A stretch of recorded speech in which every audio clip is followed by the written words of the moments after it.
Hello, everyone. We are back with 4 Inches. As you can probably see, that the first person talking on this podcast is not Carl, a bold man.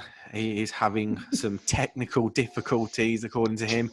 He's just moved house, so we are going to let him off. But Carl, sort you out. I don't know, mate. It was a self-installation kit, so he's obviously done something wrong.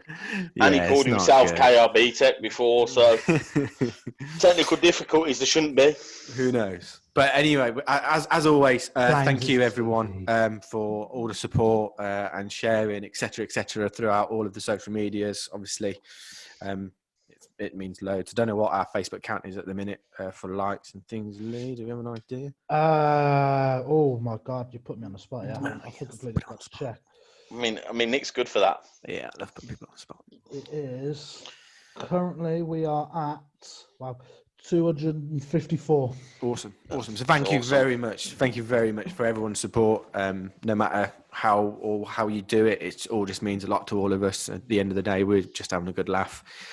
So it means a lot. So thank you very much. On today's podcast, we are recapping on the running backs. Then we're going over to we're going to do kicking and punting, aren't we, boys? I think we're doing kicking and punting. And then we're going on to a bit of a special or a bit of a different style. We're breaking down the NFC East, and we've got a couple of mates that are all from different teams. We've got an Eagles fan, we've got a Redskins fan, and we've got a Giants fan on. So we're all going to get into them, have a bit of a laugh, banter with everyone. I think we'll go in. No, we'll go in on them. We'll go in on them when. And then we'll all tee off on the Cowboys. Yeah, and then after that, we're gonna all potentially 7 of us, whether Cole turns up or not. There's still an unknown. All 7 of us are just going to gang up on the Cowboys. So, yeah, it's great. So, let's kick it off. So, recapping the running backs, Liam, isn't it? Liam, and then let's go. Yeah, mate. So just to kind of summarise it from last week, really, the running back, their main purpose really is to take handoffs from the quarterback, and they're the ones that will rush the ball or run with the ball to try and get as many yards as they possibly can, really, following lines that gaps that the offensive line, the tight ends, wide receivers, whoever it is, whatever the play is, create for them, avenues for them to run down to try and get as many yards or a touchdown for their respective teams. If anybody wants to add to that, then by all means you can do. Nice and simple, wasn't it? Nice and simple. Nice and simple. Nice little recap. So moving into the kickers and punters. I think Beaver, you taking this one, Beaver? Are you? I'm going to take this one, mate. I believe. Yeah, go for it. So basically, obviously, with the you go through there's 4 downs. You tend to use your kickers and punters on the 4th down. If you are in field goal range, which is around the 35-yard line, which makes it about 50, anywhere between 50 and 55, people will tend to have a go to kick it between the posts. You get 3 points for that. A good kicker is vital for a good team because, especially when it comes to playoff time, Super Bowls, in the big moments, it tends to come down to who's got the best field goal kicker, because you can get into a position to win the game just by that field goal. A last-second field goal is vital. There's been a lot of Super Bowls won due to a last-second field goal. I can think of the Patriot one straight away. Vinatieri against the Rams. He was massive, and he's probably one of the greatest kickers there's ever been in the game. Right now, if you wanted to look at kickers, I'd probably look at somebody like Justin Tucker. He's probably got the best leg in the league, and I believe he is the most accurate extra point kicker. So the extra point is after you've scored a touchdown, you come on basically to convert the touchdown. It tends to be about the 35-yard line. They moved it back quite recently. They moved it back 15 yards. Doesn't sound a lot, but it's actually made it more of a competitive play. Like a lot more a miss now and stuff like that because it was too easy. So the league changed it so it wasn't. So it was more competitive, which is always good because the league, you always want competition for it in every part of the game. So kickers are of vital importance for at the end of the game and for clutch moments. you need somebody that can hold their nerve. I mean, unfortunately, Carl's not here because I was hoping Carl was going to be here to talk about the pain of having a bad kicker. Because Tampa Bay's kickers have been terrible. Absolutely horrendous. Because the Tampa Bay and the Bears are bad that for was kickers. Be my next I mean, one, yeah, the Bears. I mean, we'd have to show the highlights of the Bears kickers just to show how funny they are. Because there's some terrible kickers. The Bears, not season just gone, one before when they're in the playoffs. Yeah. And what was his name? I can't remember his name now. I know what you mean, though. Missed the field goal, wasn't it, to take it to OT or to win? Whatever way around it was. Yeah, he cracked the post, didn't he? Yeah. Oh, literally in the last kick-ins of the fourth quarter. Heartbreaking for Bears fans. Yeah, I mean... Could you argue, or do you think even, that kickers, not punters, kickers, are the most important person on the team, probably after the quarterback? No, your left tackle would be, I think. Only reason why I ask, because I've heard this before, and I think they carry the most. Winners. I think they carry arguably the second most responsibility on the team. You've got the quarterback, which is it's like your captain, your colonel. I think your kicker is the guy that he is on his own out there. Oh, yeah. Yes, he's got like the snapper and yada yada, but it's down to him on his own. Like he's got to get it right. So I think he does carry a lot of flack, but the most important, I'm not sure. Yeah, it's a vital position. You have to have somebody who's composed in big moments. Yeah, nerves of steel. You've got to have balls of steel to do it. I mean, Will Lutz is probably a great example of that for the Saints. He is a very good kicker. He makes a lot of field goals, especially long distance ones, and he's hit some vital game winners. And that's the biggest thing is the game winners. Like, you get the opportunity, and okay, it's just a kick, and they're just there to kick and stuff like that. But the amount of times that it's missed, especially that ball, because that ball moves everywhere. Any high winds and stuff like that creates more of a problem. And in cold conditions, the ball goes harder, so it's harder to kick. Especially, but in Denver, because Denver's stadium is mile high, and it's a mile above sea level. The distance, that's where the highest recorded field goal ever is.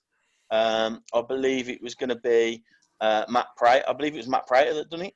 It might have been beaten by Brandon McManus, but it was like 65 yards and he nailed it through the posts. It's wild, but a kicker is vitally important, just as much as a punter, though. A punter, you tend to punt from anywhere from the 50-yard line to your own end zone. And a good punter can flip a field position and give you an advantage, especially in close games where you're playing where there's two good defenses. It becomes a field position battle. And having a good punter who can pin somebody inside the 10 and stuff like that is vital. Obviously, the punts can be returned. So when you punt it down the ground, if you want to try and avoid the best returns. I mean, I remember there was a game between the Giants and the Eagles, which is quite topical actually, as of today's show, and it was called The Miracle in the Meadowlands. And if we can find a clip of it, the punter gets told, do not kick it to Deshaun Jackson. The punter kicks it to Deshaun Jackson, and he runs the ball he catches it, runs the ball into the end zone, the last second of the game to win the game.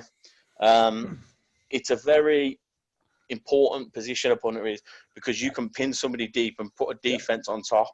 Yeah. And it can create, the Titans punter, I'm not quite sure what his name is, but he is an excellent punter.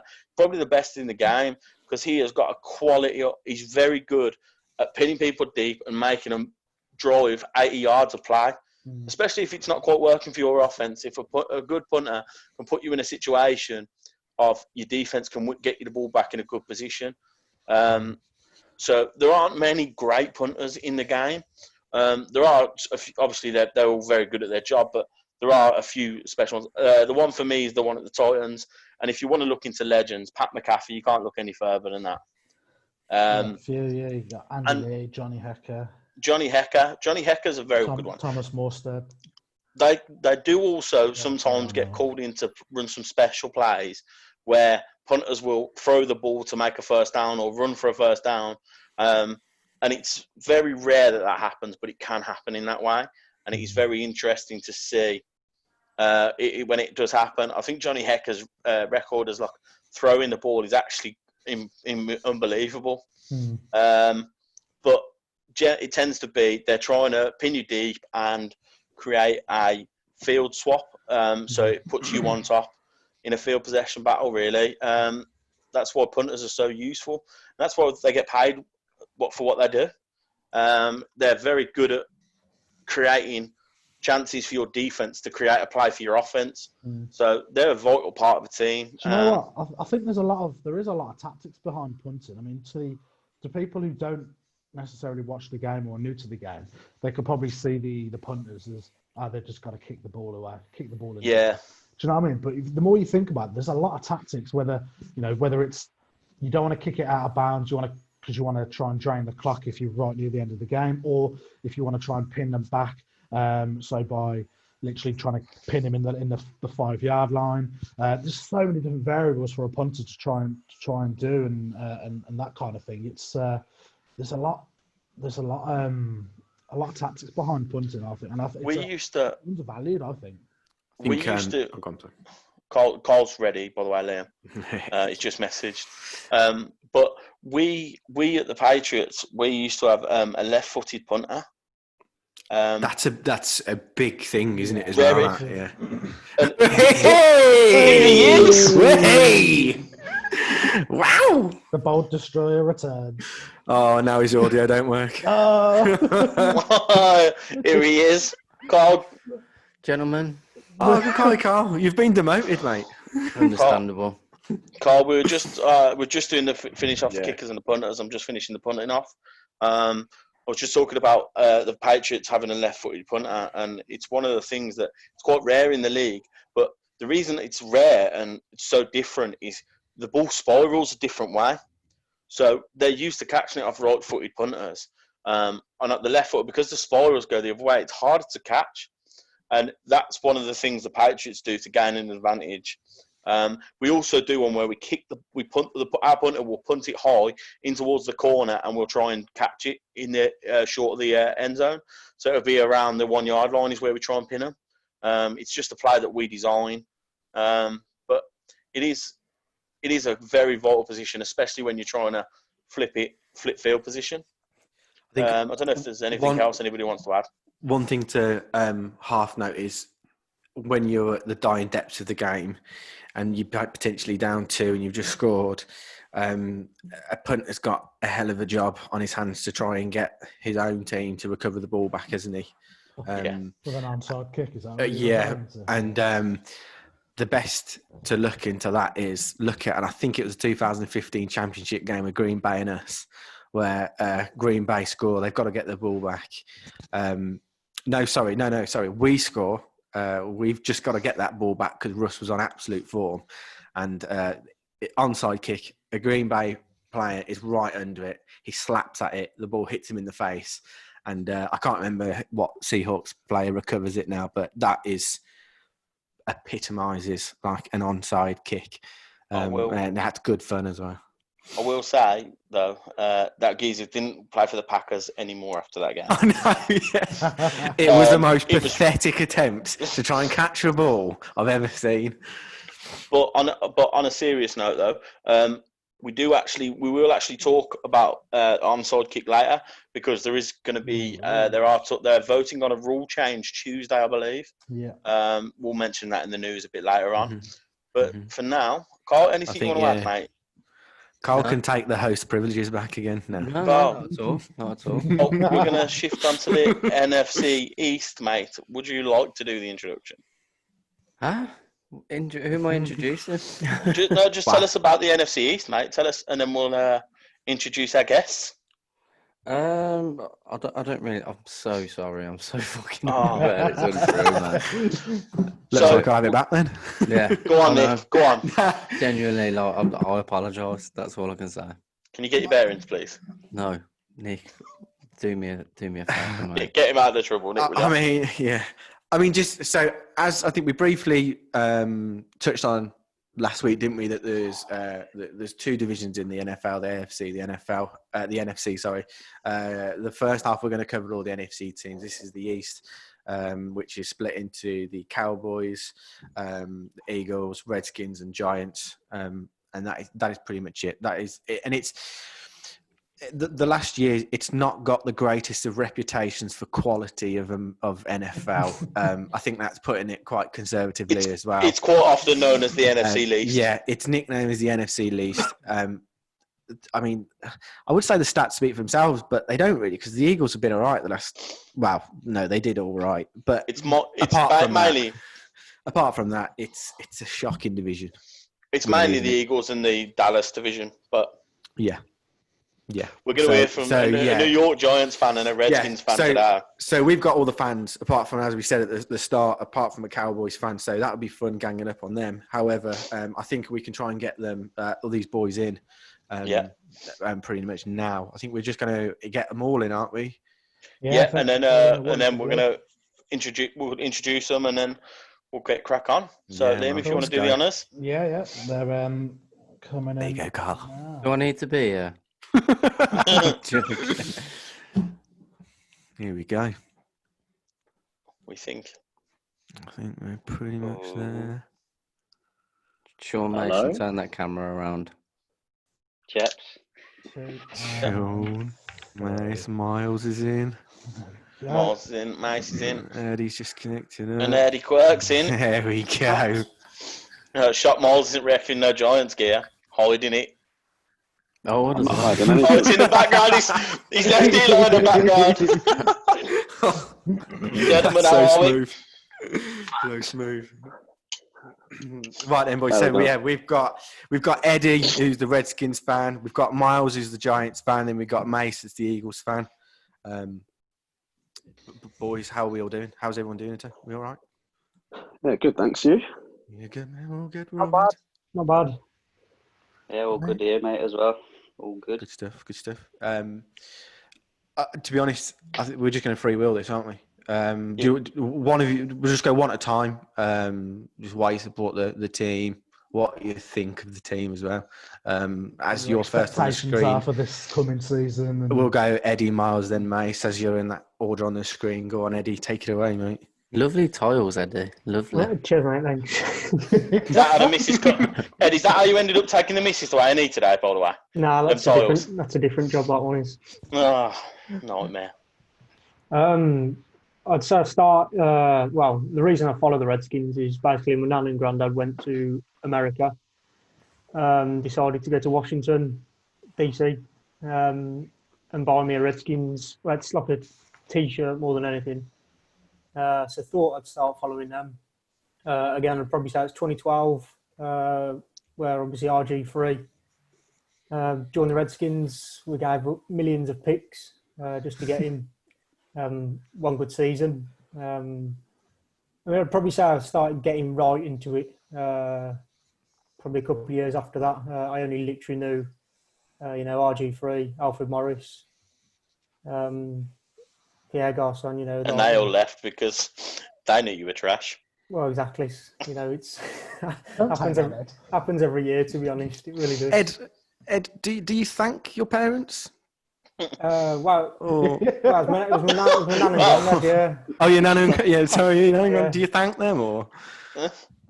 There must be some deep feelings there of hatred. I suppose it depends. It depends if they decide to listen to this. To be honest, it's if they do, then very thankful, obviously.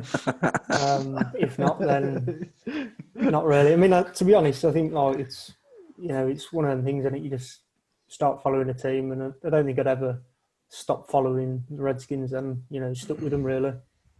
Well, you've got one. If you're stuck with them at the worst, then obviously, as I have for the last sort of couple of years. I mean, do you think they're going to get to the best, or? I mean, to be honest, I feel like obviously having Riverboat Ron in now, as head coach, got positive thoughts with that. Get rid of Bruce Allen, the old GM. I think that's a massive positive. Because Dan Snyder, the owner, just cleared everyone out. I think that just helps massively, really. And that's why Ron agreed to come to us. He was told that if we cleared everything out, he'd join. And obviously that's what happened. Massive positives. Thoughts for the season? I mean, after the last few, obviously, I know when we had Alex Smith, we were 6-3 before he broke his leg. And to be fair, we did look, we weren't going to obviously get to the Super Bowl. We all know that. But obviously, I was hoping for at least a winning season. So I'd probably say I'd be happy if we finished 8-8. I'd be chuffed with that, to be honest. Probably win your division knowing the trash that's in there. Well, yeah, there is that. I agree. Some raw trash in that division. We all know that. We all know that. This is the winner of the NFC East is simply the least bad team, not the best team. Yeah, it's like no one wants to win it, to be honest, because they don't want to be embarrassed in the playoffs. Yeah, I mean the magic number is 9-7. Well, yeah, exactly. I think the Skins could win. Still getting to the playoffs last season with 4 games left. And to be fair, we'd obviously had a shocker. Wasn't the greatest at all. But yeah, like I said, it's no one wants to win that division. Miles said, 9-7, you win the division. You can win it with a 8-8. To be fair, but... Promising with Dwayne Haskins, though, Ed. Pardon? I mean, Said it warrants a $45 million contract. Oh no, yeah. Yeah, but they're going to fall apart. But Nick was saying about Haskins, like he's lost weight. He's been getting it in early, and I can imagine he's already spoke to Ron and gone about his business. So how do you think he'll settle into his second year? I think obviously with him losing a lot of his weight, it wasn't that massive anyway, but obviously he ran the slowest 40-yard dash the quarterbacks last year, which obviously isn't the greatest, even though he is a bit mobile. There's nothing wrong with a slow 40 time, mate. Brady knows all about that and he wins rings. Future's bright then, isn't it, really, with Haskins there? I mean, I think Urban Meyer come out. Is Urban Meyer, isn't it? Yeah. He obviously came out and said, he feels like Haskins has improved as a player in general. Obviously, give him weapons. I know, like all quarterbacks need weapons, but give him weapons and he'll do a job. But yeah, I think losing weight's a big positive for him. It shows that he's hungry as well. I think. What were your thoughts on your draft this year? Chase Young to start. Yeah, I mean Chase Young, obviously, he's the best player in the draft. Let's be honest. Without doubt. I mean, there's rumours. I think I mentioned to Booze the other day that Ron Rivera basically told Dwayne Haskins all along that we're not going to draft. Obviously, draft Tua, which I didn't really want us to do at all. I was happy to keep Chase Young. That's all I wanted.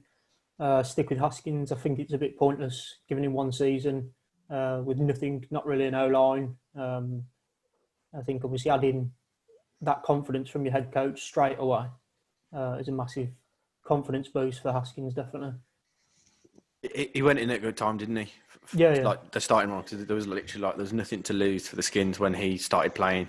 Yeah, I mean, he's had a perfect sort of start to his NFL career at the Skins, hasn't he? Oh, definitely. Yeah, everyone was on IR.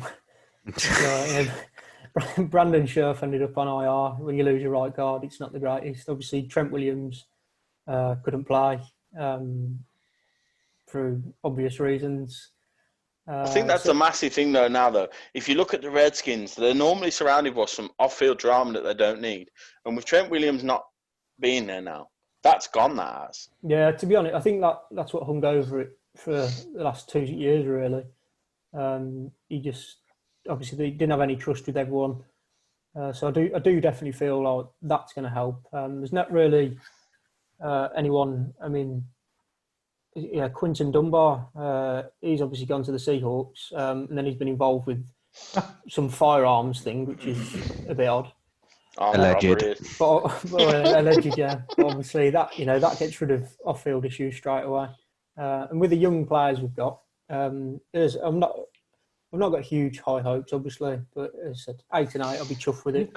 You've got quite a young, dynamic, athletic defense coming through now. With Ron, who's a defensive-minded coach anyway. Yeah, I think I reckon you'll see your biggest improvement on defense. And Jack Del Rio's the head coach, obviously defensive head coach. I feel like that's gonna He can be a head coach in general, can't he? So obviously he's got the knowledge there. I feel like with the youngsters as well, they'll all be hungry for success. What success we get, I don't know, but I think you'll surprise a few people certainly on the defensive side of things anyway this year. Yeah, I think the thing is as well, we just need to not keep them on the field as much as they have been the last few years. Yeah. That's been one of our biggest issues, getting to right positions, not making them play more of the game. It's a big sort of issue for them, because, they'll tire out easily. But it definitely helps having Del Rio and obviously Riverboat Ron as defensive sort of coaches.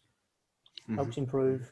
100%. So when you look at your schedule, where do you see the problem games? Like, where's your losses coming? Well, to be honest, we never want to win in our division again. It's like we just don't. We go to Dallas, high hopes. Dallas come to us, and I just don't really like that at all.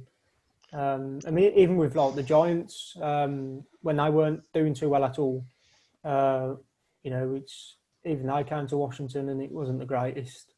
Week 16. Yeah, I think if it wasn't for the pick, they'd have been in sort of field goal territory and that had been that. But I just think the division games are always bad. Again, go back to no one wants to win our division. But we don't want to win in our own division anyway.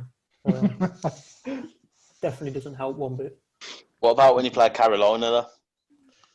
I think them losing Keighley is a massive loss, to be fair. And again, with Rivera going back there, I think he'll definitely have something to prove. Say it. Go on, Ed. So yeah, say it, because Liam is guaranteed that's their win. That is. Wow, Liam said that's their guaranteed win of the season. I think it's week 16, so it's going to be good for Carolina. Said it's an absolute banker. Yeah. Come on, Liam. We're all friends here, so we all know. Riverboat Ron's going to bowl into Carolina. Ooh. And send them down the river, isn't he? Nice. You'll have won the division by then, mate. Don't worry. You'll be resting everyone. Miles just looks disgusted at the thought of the Redskins winning the division. Yeah, calm, Miles. On to you, Miles. Giants fan, Miles. That's not happening anytime soon. And not because we're going to stop you. Well, I don't know. I was looking at the schedule earlier, and I was just thinking, Ed, like looking at the division games, I was just like, Redskins, we usually split that. Cowboys, we usually split that. Eagles, they'll beat us twice. Your mate's nodding in agreement. I'm not going to disagree with him though. Like, that is just our division. Like, for you to beat someone twice in that division is a miracle. So what made you become a Giants fan? God knows. So mine's a random selection. I didn't choose again like Eddie. This time it was my aunt that went to New York. She's got quite a bit of family there. She did this back in must have been like 03, 04, something like that. And I asked her for an American football jersey because, growing up watching all these rap videos and all this hip hop culture, everyone you see is wearing like their long jersey down to their knees. And I'm like, yeah, get me one of those. So she comes back and she brings me a classic Jeremy Shockey jersey. Old school Reebok one, still had the holes and everything. It was more like a practice jersey. So the rest is history from there. Obviously we beat the Patriots in 2008 and 2012, so that solidified that Miles, I made a good I'm so choice. glad you brought that up. No way. You really think I wasn't going to mention that? Man, the fact that Miles is hanging that... it for 6 weeks straight, and I'm so glad we've got you on. The fact that Miles is hanging that jersey up in the background is just to taunt me. There's no other reason for it. It's just to taunt me. I understand. You don't need to comment, we know. No, I mean, when you end someone's perfect season, like, you're going to be proud of that. I don't want to talk about that. It's not okay. Got your expectations for this season then, Miles? Well, as a Giants fan, you're very Low. pessimistic when you go into the season. So when I looked at our schedule, I had to look a couple times, and I had to count. It on my was fingers still a low. couple of times. I had to count on my hand of like how many times I think we're going to win, and I was like, One. loss, win, loss, win. So I think we could. Who are you putting Very. your against? I'm intrigued. All right, Yeah, I'm you just going to beat say this. I'm going to say this. We could vary very easily from 2-14 to 9-7. That's a range. Wow, that's a big jump though, that is. It's a very wide range, and yeah, there's a lot of new things we've got changing up. Fitness of key players is going to be a big one, and then there's also the fact that we've got some dumbasses who decides he wants to rob somebody and drive off in a Bugatti or something like that. Like, really? Like, there's just, why is there always something that happens with whenever we have good players or like to our first round draft picks? Like, why does this happen? I mean, I thought that's why they got rid of Odell Beckham, was to get rid of the drama in New York. Nope, we just want a different drama. But like you said, with the injuries, like you've got to be hoping that Saquon's fit.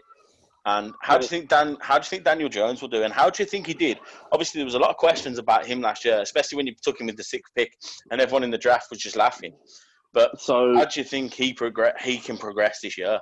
Do you think he's the long-term answer as well? Just to add on to that. I think it's tough. Like, obviously, him taking over from Eli last year. Like, I've been saying for the last kind of 2 years, like, we put a lot of onus on Eli that didn't necessarily need to be on him, because he had no O-line, he had no weapons, no run game. It's like you're asking him to throw 40 times a game, which we all know Eli can't do consistently well. So, yeah, like, it's like you're giving him all the tools for failure. And I think Daniel Jones inherited kind of that kind of system. How I see this year, I was looking at a bit of the draft. Brought in an OT from Georgia.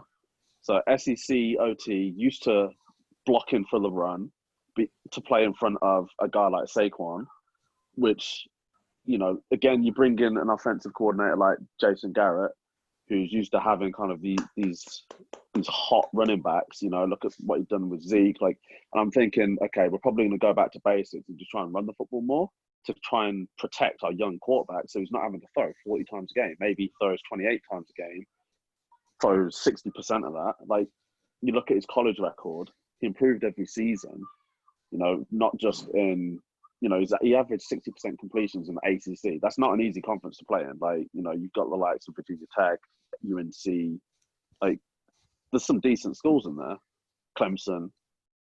So you think... I mean, you only named one decent school out of that lot, but we'll move on. Virginia Tech's a top 25 school pretty much every year, mate. Allow that. Put some respect on that. Mate, you already know. I must disclose, I did go to the rival college, Radford, so I shouldn't actually back that statement. No, but like, it seems like we're giving him the right tools to be able to succeed. You know, we brought in Golden Tate last year. Golden Tate's a solid top 15 receiver. You know, you got Sterling Shepard on the rise, Evan Engram at tight end. You know what my rule is in the end zone. So, well, I should probably say it, but when you're in the red zone, use your tight end. So we're giving him the right tools to kind of succeed. So I just hope that there's some fruition that comes to that. And then you think that with a first-year head coach in Josh Judge, who was under Bill, you'd like to think he picked up some knowledge there. So it's either, like I said, we're either going to crash and burn, fail, everything's going to be over by 4 games in, or we could be a surprise. Got a tough first 4 games as well, Miles. Steelers, you got quite a tough first 4 games as well. The Steelers, Bears, 49ers, then Rams. It's quite a tough way to start, isn't it?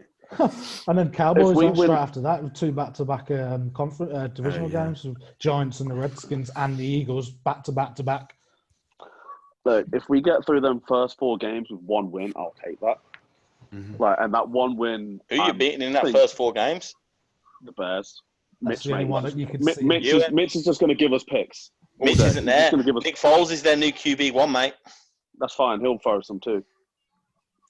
I wouldn't be sleeping on the Bears, and that front's going to eat for days. So, yeah, I mean, the Rams is the one there. I think that you could do. I think one of the two. Like, I'm going to write up the Steelers just because.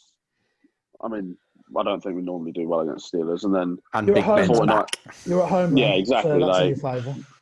No, it's not. No, because that advantage defense doesn't count at Meadowfield. That defense is frightening for the Steelers. Yeah, exactly.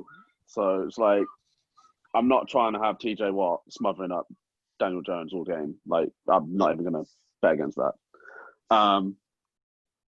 Yeah, I mean, it's a tough start. Then you look at straight into division games. Cowboys at the Cowboys. Okay, you've got Jason Garrett going back maybe to prove a point, but, you know, that's going to be dependent on whether Dak decides to play or not. I don't actually know which I prefer, whether I prefer him to play or not to play. I don't know, mate. If Andy Dalton's the backup, I'd definitely prefer Andy Dalton playing. Yeah. He's a G. I mean... Yeah. Did you say joke there? Dalton. Did you say joke there, Carl? Sorry, you just got a little bit lost. No, I was just saying how good he is, mate. No. I'm not. We're not. We'll get on to Andy Dalton and the Cowboys later. But yeah, it's very... How do you reckon, realistically, if you used to give yourself a realistic goal, what would you want to see from the Giants this year? What schedule? How would you like them to finish up? If you're realistic, 6 wins. 6 wins. Yeah, we were 4-12 last year. Pretty much trash. You just want to see the needle moved a bit further along. Like, as I said, I'm not very optimistic about the Giants at the minute, so I'd take 6 wins to at least show we're kind of moving in the right direction, and then kind of build off that for the season after. Would you have 6 wins as your best case, or? Pardon? Would you say 6 wins would be your best case scenario, or would you say you'd hope for like a 8-8 as your best? I'd hope for 8-8 as the best, but I'd take 6. Do you know what? Looking at your schedule, if it wasn't for the fact that you're in the NFC East, which we know that division's so up and down anyway. If you was in a different division, I'm struggling to see where you're picking up wins. Looking at your full schedule, I think they've got Bengals. I reckon, Bengals. You've got a couple of wins in there, but the rest, I'm like, do the Buccaneers? Ooh, I'm looking at that thinking. I don't know. Bengals, Browns. Like you say, one of the Redskin games. Redskins and Cowboys, one of those 2 games, and then. But again, that's going back to your division being so. Yeah, exactly. And then, if it wasn't then for that, either I'd the Rams. I could see you struggling. And maybe the Rams. I could see you getting a result against the Bengals and the Rams. I fancy us against the Browns too. Like, I don't know why. I've got a feeling about the Browns this year. Personally. You know what? I've been saying that for the last 2 years, and it just hasn't lived up to hype. Do you think Odell's going to want revenge though? Like, he just wants to get paid. Look, just be in the media. He doesn't care about that. I'm not here to talk about Odell. that ship sailed, so I'm done. You sound upset. You sound just upset. a little bit, extremely. I mean, that's down to the organisation, so that's like a different kettle of fish. But yeah. But realistically, you'd look at about 6-10, and you take that as a season. Yeah, I take that as an improving season. Young team, fairly young team, rebuilding team. Build on that some more. I'm taking it as well that you'd like to see more from Saquon this year. Obviously, he had the injuries last year, but I mean, you feel like he should be pushing on this year to stake his claim as the number 1 running back in the league. You boys know where I stand on Saquon. Like, his rookie year, he put up numbers that Gurley was putting up. He's explosive, he's dynamic, he's quick, he's smart. He can get into the end zone. Like, I genuinely think we should build our offense around him. Like, run first offense, especially if you're given a quarterback like Daniel Jones. Like, you don't want him to be throwing 40, 50 times a game. Like, let Saquon take some of that load. He can easily, on any given day, run for 100 yards. couple of touchdowns, so trust him. And then, you got your backup as Wayne Gallman if he needs a breather. Maybe we could do with kind of a third one, but it's definitely not going to be a committee. So you kind of trust in your elite running back. He is elite. I agree. Yeah, We've done the same thing. We've done the same thing. We've done the same thing with McCaffrey. Where he's basically our franchise player, and I see Saquon in the exact same mold as McCaffrey, but slightly not as good. But that's my opinion. That's my opinion. Let's not say slightly not as good. I think he's as good rushing, if not, he's as good rushing, if not better rushing. He just doesn't. Yeah. He's not as good in the receiving department, which I don't think we're going to see a back for a very long time as good as McCaffrey receiving.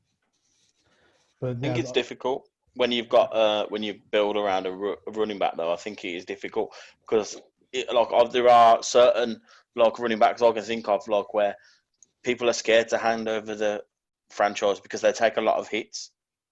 Yeah, and that's the thing. That's why I said about health and injury. You've got to make sure he stays fit, right? So you kind of got to utilize him where you need to. Like you said, I think you're balancing your offense at the minute, aren't you? And going into this year, it's a nice balance for him, isn't it? So you'd like to think he's not going to take all. He's not going to be purely responsible for all your points, but it's a pretty good running back option to have in it. Exactly. You get him going early in the game, get him up to kind of 40, 50 yards first 2 quarters, and you're thinking, okay, now you've opened up play action, and it kind of makes life easier for your quarterback then as well. If you get 60%, if you get 60% of your offensive production out of Saquon Barkley, I think you'll be on for a good season. Exactly. And that's a possibility. I mean, unfortunately for McCaffrey last year, he was having to be 80% of the Carolina offense, and that's probably selling him short when I say 80%. Yeah. But I think the thing is, he needs to be healthy. I think they rushed him back last year on a season that wasn't really going anywhere as well, so it didn't make any sense. And maybe under a new head coach and a new coordinators and stuff like that, they can move forward as a franchise. But I mean, because everybody wants to see, because of the way New York's, but everyone wants to see New York in the playoffs. But at the end of the day, the way that the franchise has gone, except the Pats. Yeah, but the way that I'm trying to be nice to you here, but the way that the franchise has been ran in the last 5 years, I mean, you had that one where you did make the playoffs, and then all your players are out on a party boat. So the questions are whether moving forward now you can build around Saquon and get yourselves together on the field as well as off the field. The dramas off the field create so much problems. This is why I say, as an organisation, there's always some sort of commotion or drama going on, whether it's in the front office, whether it's with the players. There's just always something to distract from the football. But realistically, so you think would you expect to be if you was to rank the standings of where the Giants are going to finish in your division? Yeah. Would you put them as third? I mean, we finished third last year. I'd like to have us finish second. Again, kind of just progression. The division is what it is. You don't actually have to have a good record to finish second in the division. So, 6 and 10 could easily put you second in the division. Okay. If you do that, who's falling behind you? Redskins. And who else? And Cowboys. Really? Yeah. Interesting. And then so onto the Eagles and Mace. Here we go. Chaps. Here we go. So in choosing the Eagles, I suppose mine's come from supporting a college team first. So you probably remember the days of Chip Kelly. The Eagles stole him from our beloved Oregon Ducks. So I just thought it was only natural, because not having any ties to any team, probably like yourselves, boys, it's kind of hard to choose which team to go for. So that was sort of the only relatable connection I had to any team. So I dived in with them. Enjoyed the way Chip Kelly kind of went about his offensive, high tempo, no huddle, sort of defensive, no, like, don't bend or break. Do you know what I mean? Just kind of stick in the game and be all about the offense, scoring within under a minute, like at Oregon. So I thought it'd be exciting to just follow that into the NFL, but you learn very quickly that isn't the case. So yeah, that kind of goes. That's sort of where my decision came from with choosing the Eagles. How many years How do you ago think? was that? So I started following them about 2013. That's when they hired Chip. Back in the days of old Sammy Bradford at QB, DeMarco Murray at running back, and Deshaun Jackson in his prime, probably. So you've probably been into the sport then for quite a while then, considering you were into the college game prior, followed the Ducks as you said, and then finally getting onto the actual NFL reel with the Eagles in 2013. So you've been around the game for quite a while then, really. Yeah, and to be fair, that you kind of learn over the years, and the more you get into it, the sort of how different both levels are in terms of the skill set and what is actually required to be at the sort of pro level. As a fan of the sort of college game, it's more exciting because, you know, like we do when we play together, there's someone that is sort of the weak link that you can sort of pick on, and you know you're going to put a score on them. You see mistakes, don't you, Mace? And we talk about it quite a lot when the team's going out. It's always good just to see, because it's like they're like more normal. Like they get stuff wrong. They're just human beings, and they make bad decisions, and and they get punished for it. When you say when we play together and there's someone that you just pick on, like who are you referring to? I am talking probably in a soccer context, not American football. Yeah, well, we know that. We know, mate. We know that. Mate, we just want you to name names, mate. That's all we want. I'm not about. We want you to put somebody on blast, mate. That's what we're here for. Just keep digging. I'm not blasting nobody. Do it. Put your cock on the block, Jack. We're waiting. Yeah. Come on. The bus. Sorry, the bus. If he's watching. Oh, he's done it. Got him. He's got him. Oh dear. Wow. Took the easy way out there, though, didn't it? Yeah, I did, to be fair. No, Mate, the season this year. Honestly, I'm about to ask the same question. Nick, Yeah, Nick, going into the season this year, expectation-wise. Mate, I'm absolutely buzzing for this year with this team.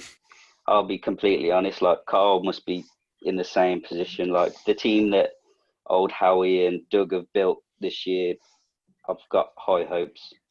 And I am staring on my screen at 11-5, possible 12-4 record. I'm going that deep.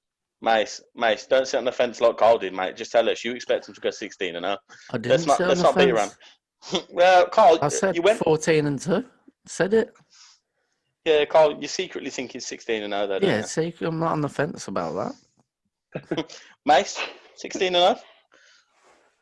I mean, if everybody stays healthy. Oh wow! Don't see why not. Mate, so let's roll. What are you looking forward to? You playing the NFC I'm East? intrigued. Sorry, which question? Miles, the answer to your question is the only loss I see us taking in our division this year is the Cowboys away at the very end. Well, that's normally the decider for the division as well. Week 16, away at the Cowboys. That's normally the division decider. But I has been in recent years. I generally think we'll have it wrapped up by then. Like, real wrapped up. With Wentz being healthy all year, do you feel that you're in a better position?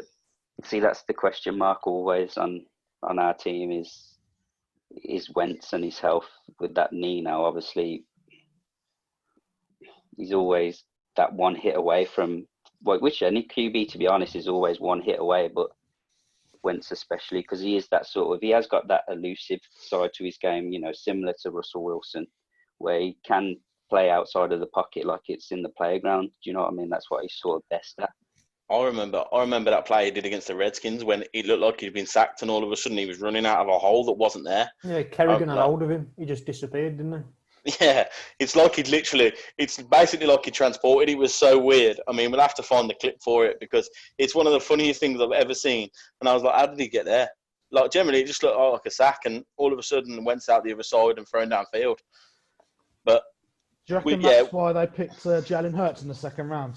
Specifically because of those question marks over Wentz and his full season longevity. Oh, I was just about to say, on the back of that question, mate, do you feel comfortable this year knowing that Hurts is number 2? I don't think he is. Okay. I think they'd roll with Sudfield, or however you say his surname. I generally don't think they'll roll with Hurts in that way. I do think, sorry, Bieber, I do think we are literally trying to copy the Saints in terms of what they do with Taysom Hill. Mm-hmm. Because to be fair, Hurts as an athlete, which going back to the draft, I think all we've done is draft serious athletes, you know, that can play probably multiple positions. And I generally think they'll just use Jalen Hurts in whatever manner they deem necessary to get the best out of him, which even watching him at college, I generally don't think he's that good of a quarterback as a thrower, which is probably a bit disrespectful to him, but I don't think if you were just going off his passing game, I don't think you'd have touched him. Yeah, he had a phenomenal record as a QB. But when it got to the big moments, he got took out of the game, and then Tua took over, and that's why he ended up going to Oklahoma was to try and get a better him and try and prove that he was a draftable quarterback. And I do think you're right, and that's what my point was about to be, was that I think you're going to try and use him like Taysom Hill, and I think he'll be running plays, and there'll be times where he's a wide receiver because he's got good speed and he's got a good size to him, and whether or not it comes and works is a different story. I mean, it's one of them, but would you consider yourselves, with the assets you've put in place, because I seen you picked up Marquise Goodwin from the 49ers. Now, I think he's a quality receiver, especially with his speed. Yeah. I think that you've setting yourselves up. Alshon Jeffrey's back, obviously. So all that drama with him and Wentz is obviously over. Do you think that you're built offensively well enough to push for the Super Bowl? In all honesty, yes. I generally think we've got a top 3 offense, and that's me being generally serious. I think we've got a top 3 QB. I think we've got a sleeper in Miles Sanders coming off a serious rookie year. Yeah, big time. I think we've got Zach Ertz, who's a top 3 tight end, and then we've got Goddard as a tight end 2, who I think could be a tight end number 1 in any other team other than sort of the 49ers. And obviously the Chiefs, and obviously now the Bucks, and then obviously at wide receiver, the rumours that I've heard about our wide receivers now is that we've built a track team, which to me is just sounds like money. Do you know what I mean? It was Jalen Reagor, wasn't it? You picked in the first round, wasn't it? Yeah, and then we picked up Jonathan Hightower, who they say was a bargain for where we picked him up. The boy can seriously play. Obviously, the Cowgirls picked up CD Lamb, who I'd have preferred to go for, not knowing too much about this Regal or whatever. I'd have loved to have seen CD Lamb in a green jersey, but it is what it is. Obviously, if Deshaun Jackson can stay fit, I think we've got a decent skill set out wide. You've suddenly gone from having pretty much, you were scraping at the barrel for receivers midway towards the end of the season last season to then have now you're stacked on receiver. Hey, don't dismiss Nelson Aguilar like that, mate. He's got really good hands. Either, you know for a fact. Last season, we were literally 3 or 4 catches away from having a completely different record. Yes, we made the playoffs, but like, you know, at the end, I think bloody McCowan, the QB, was taking reps at wide receiver. We were playing with literally scrubs. You know what I mean? We might as well have been playing. You know what I mean? Like, I just felt sorry for Wentz, to be fair. Like, and that's like in this game, you literally feel every emotion in every single game. And to be fair, for him to still put up the numbers that he did is testament to how good he actually is, isn't it, really? And that's why I come out with a statement like he's a top 3 QB. I generally only think there's Brady and Russ Wilson that are better than him. Oh, Not Patrick Mahomes. In which case, I'll allow it. Nah, Wow. Mate, Mahomes is definitely in that top 3.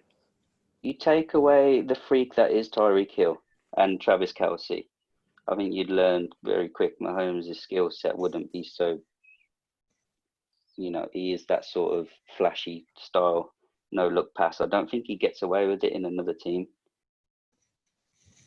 My opinion. I like it. I like that. I like a controversial statement. You would like that base because you hate Mahomes. Yeah. I just like controversial statements. I think Mahomes is a top 3 quarterback in the league. If we're talking right now, Mahomes is a top 3 quarterback in that league. There's a reason he's won a Super Bowl. And there are games where he wins it off his own arm talent. Because they've had no run game, to be told. They've got no run game. So he's it is off 45 plus easy a game. Yeah, and that game against Houston, they scored 3 touchdowns to bring the game back from 21 zip down in no time. And that is off his arm talent. His arm's ridiculous. I'd say that behind for arm talent, he'd be number 1, just arm talent. And Wentz would be number 2 for me. I think Wentz is exceptional. I've always thought he was. And the other Eagles won the Super Bowl was when he got injured and he did his knee. He was the best quarterback by a distance. He should have. If he hadn't got injured, he'd have been the MVP of the league. 100%. 100%. Yeah, absolutely. I remember saying this at the time as well. And I think the Eagles, they're building some. I think they've got a smart head coach. They've got a great general manager, which a lot of the NFC East don't really have. Dave, get on. Yeah. Well, wow. But no, the NFC East, they don't have great GMs, whereas the Eagles do. The Eagles have a great GM, and he's building tides that are going to compete every year. I mean, like you said, they made the playoffs last year, and they had injuries at wide receiver. They had no hands at wide receiver. It was just, for me, the Eagles are the team to beat in the NFC East. And the way I look at them, my only question mark about the Eagles was they needed to get better at cornerback. And then they made the trade for Darius Slay, which is a massive acquisition. Huge. It's a big thing for me. Yeah, that was massive, to be fair. I mean, our cornerback play last year, sometimes you just thought you're not even in the same postcode as the wide receiver. You might as well actually be sat with me here in Redditch. You're that far away. Do you know what I mean? It was painful. It was seriously painful. Some of our defensive displays last year was just, it's horrific. And with that front seven as well, shoring up the back end has got to be a pleasing thing. Oh mate, we've got a top 3. I'm putting it all out there. Our D line is top 3 as well. We've added Javon Hargrave from the Steelers, and we've got Big Fletch Cox, Brandon Graham, and Derek Barnett. We've got some serious depth. Now. And then I'm missing out a fully fit Malik Jackson as well. I mean, who are you double teaming? Fletcher Cox. There's nobody else to double team. Fletcher Cox, you have to stop that monster. I mean, the only thing for us on defense that we haven't really addressed, we did pick up someone in the draft, but linebacker, man, we've got nobody, to be fair. Picked up a couple in the draft from what I've seen. Yeah. But they're late rounders and... Yeah. Nothing wrong with late round picks. Nothing wrong with a late round pick. Davion Taylor from Colorado, and then your 7th round pick, Casey Toohill from Stanford. Sean Bradley from Temple, round 6. Yeah, I mean, I think we'll only play 2 linebackers and play a nickel corner, because we picked up that nickel Robbie Coleman or something like that from the Rams. Yeah, who I think is a serious get for the money that we've got him on. I'd be surprised if I see us. Yeah, so I'd be surprised if we line up with 3 linebackers. Do you think it's almost like we've got a good enough defensive line we're not really as phased by the quality of our linebackers. Oh, definitely, mate. Definitely. With Schwartz, mate, it's all about D-line, like the D-line. It's all on them. There's It's a lot either, of weight on that D-line. yeah, you either get to the quarterback or we stop the pass. Like the back stop the pass. That's it. There's no sort of real in between. Why did you let Jordan Hicks go? Do you know? Mate, I do not know, but my G, he was a player. Yeah, he was. Massive. It's got to be money. Like, if anybody lets go in the NFL, it's money or their attitude. And for me, Jordan Hicks looks like a kid that he's hungry to play the game, and it will have been about money. Because bringing in Darius Slay, though, is a big, like, you're going to have to pay him at some point. And other than Wentz, I can't really see Fletcher Cox, I can't really see who else is getting paid in that team. Yeah, now we've let go of Malcolm Jenkins as well. Obviously, we've moved Jalen Mills into safety. So I'm looking forward to seeing him do a bit because that was his position at college. So I'm looking forward to seeing that. But other than Fletch and Slay, yeah, you're right, Bees. I really don't. I don't even know myself who is on big money. Okay. I don't think anybody is. I read Malcolm Jenkins is still in Philly training the young boys, isn't he, apparently? Yeah, so there was a safety we picked up from the Broncos. Something Hill, I think his name is. Jalen Hill or something like that, maybe. Apparently he's been doing reps with him, which I think is class. But and I was sad to see Jenkins go, but obviously I trust in Howie and do like no tomorrow, man. Like they do with our cap space, to have that sort of roster is serious good work on the money front. You never hear them. Sorry, Carl. You never hear them like saying that they've overpaid somebody. Nobody's getting overpaid. When you look at it from like an Eagles point of view, you don't see like some players get paid so much money that they basically wreck their franchise, and you don't see that from the Eagles. No, exactly that, mate. So realistically, when you look at your schedule, like, so you reckon 14-2, well, 12-4. You reckon that's your top? That's my ceiling. But I do think you know what, like the boys have said, with our division, mate, I wouldn't be surprised if we end up being 10-6. But I do think realistically 11-5. What I take from that is you're having a winning record regardless. Yeah, definitely, man. This year, if we can stay healthy. You finish 9-7, you take the last wild card spot, and we do you like a bunch of little bitches in the playoffs. My God, we were. Just told you know what? Please happen, because we'll absolutely deal with you. Who's dealing with who? Mate, don't worry about it. We'll finish 9-7. Your big man Fletcher Cox is getting run over. Mate, when he puts hand on Brady and snaps him in two and puts him back on the golf course. Mate, Tristan. What are you going to do? However, Tristan Wirfs coming out on the rookie is just going to look at him and say, "What? Come on then, old boy. I'll show you." Last time. It's also unlikely that you'll have Wentz in the playoffs anyway. He'll be injured again. I didn't say that, mate. The last time Brady played against the Eagles, he threw for 500 yards. I'm just putting it out there.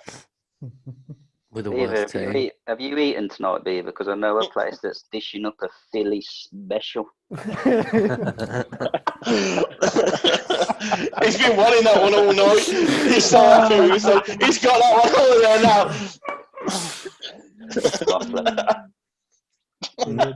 He's got that written down, surely. Oh, mate, yeah, he's had that in his locker. It's all I've written down on a Word document. Philly special. Now I think we're all going to cover the Cowgirls, aren't we? So we could just skip them. They are irrelevant. I mean, we've got more bad to say about them than good. So I guess we could quickly breeze over what we think is good about the Cowboys this year.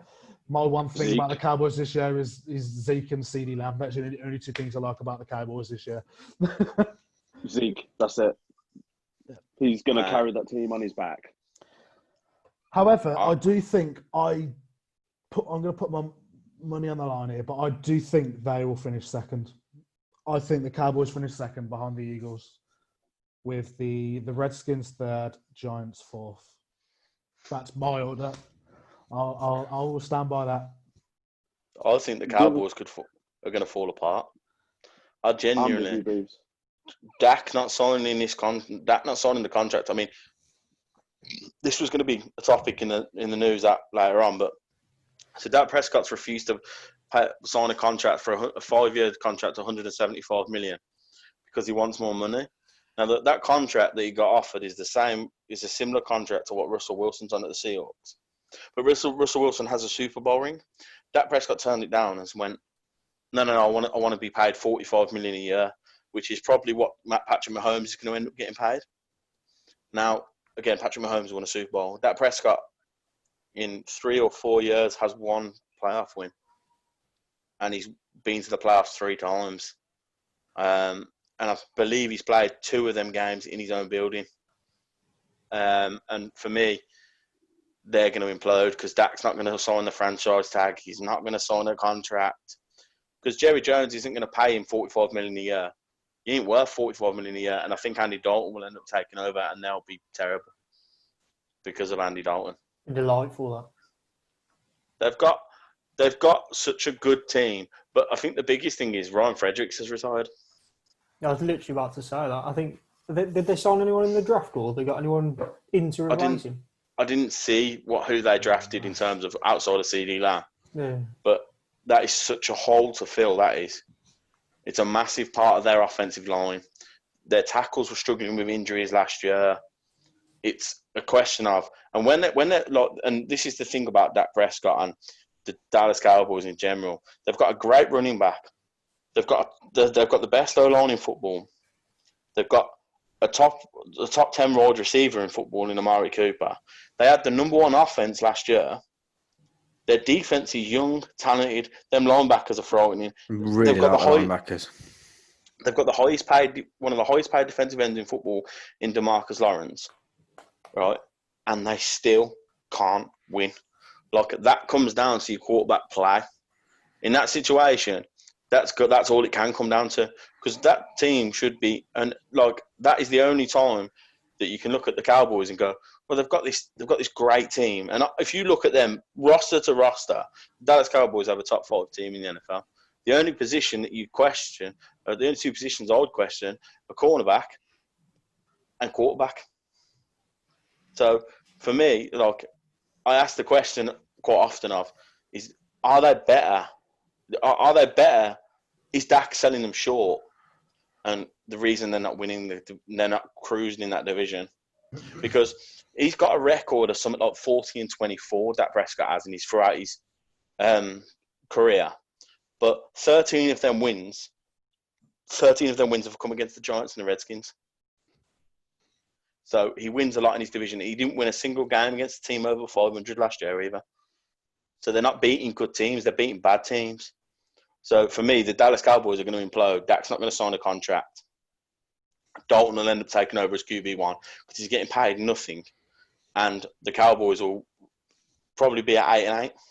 So what's your order then, 1 to 4, Beaves? Looking at What was you going to say, Miles? I was going to say, looking at their schedule, they've got some tough games as well outside of that. I don't know where anyone's predicting they're getting 10 wins from. Like, that's what I'm saying, yeah. Like, I'm looking, they've got the Falcons, the Seahawks, play the Cardinals, who I think will be pretty good this year. December, they got Vikings, Ravens. I think they got the 49ers. Steelers, 49ers. Like, I genuinely see them being bottom in this division. I see them. I reckon it'll be I agree with Mason in terms of the Eagles will run away with the division. But I think the Cowboys, Redskins, and Giants will all be very close together, all around 6 wins, 8 wins. It'll be that close. 2, 3, and 4 will be that close. I'm tempted to say that all 3 of us will be because of their offense. Like, I reckon all of us could finish 6 and 10. The other 3, or like 5 and 11. I think the thing with the Cowboys is what you got to like. I'm not a Cowboys lover at all, but they have got Zeke, and Zeke is good enough to carry them to victory in games. There's games where they'll keep the ball away from certain teams and they won't be able to get enough plays to win the game. that they may and that's the truth about Zeke. But then when Dak thinks he's gonna, if Dak thinks he's gonna have to prove something to get this contract, if he signs the franchise tag, then for me they're going to end up making mistakes, and they're not going to put the ball in Zeke's hands. It's going to become, it's not going to become comfortable because they're going to be arguing amongst themselves. Why is Zeke not getting the ball? And because of the way the Cowboys go about their business, and Jerry Jones being their owner, the questions always come down for me with the Cowboys is, what drama are they going to have? Because that's what they have. It's just drama, whether it's on the field, off the field. People are always questioning what's happened to the Dallas Cowboys. If they lose a game, or if they lose 3 on the spin, that could spiral well out of control quickly. And they tend to lose to good teams. Any good team they play, they seem to struggle against, and they don't seem to have an answer for. So for me, 8-8 is about as best they're going to get. I think Zeke gets more affected by all this Dak stuff than probably gets let on as well. If I'm as good of a running back as he is, which he is, comfortably top 5 running back in the league, probably top 3. Yeah, top 3 definitely. You're like, what the fuck are you on about wanting to get paid more than 45 million a year?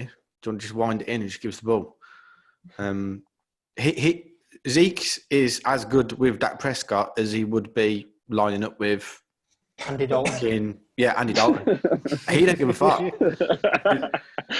So to me, he's just like, that, just sort your shit out, get it done, and then let's get the party rolling. So I think he genuinely gets more affected if with all of this than probably what probably gets let on. And it wouldn't surprise me, like you say, Beebs, if it does spiral out, a couple of losses to start the season, everyone starts pointing the finger at Dak saying, what the fuck are you? What is this? Like, what's this game you're trying to play here? And before you know it, Zeke's unhappy. And if I'm Jerry Jones, I want to keep Zeke happy, not Dak. Like, yeah, the show goes on without Dak. If we get rid of Zeke, we're fucked. Well, they paid Zeke. That's the thing. That's what you got to look at. They paid Zeke. Yeah, exactly. Yeah. But when you look at the Cowboys and you genuinely look at their roster, there are some talent in that roster. That wide receiver group is one of the best in the league. Like CeeDee Lamb, Gallup, and Amari Cooper. The only question is, obviously, is Jason Witten still good enough to keep going?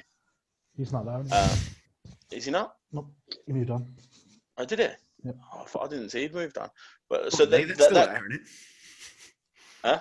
Isn't it Sean Lee that's still there? He drives me mad as well. Because every week they're like, "Oh, we need Sean Lee to play." He's about 40. Come on, lads.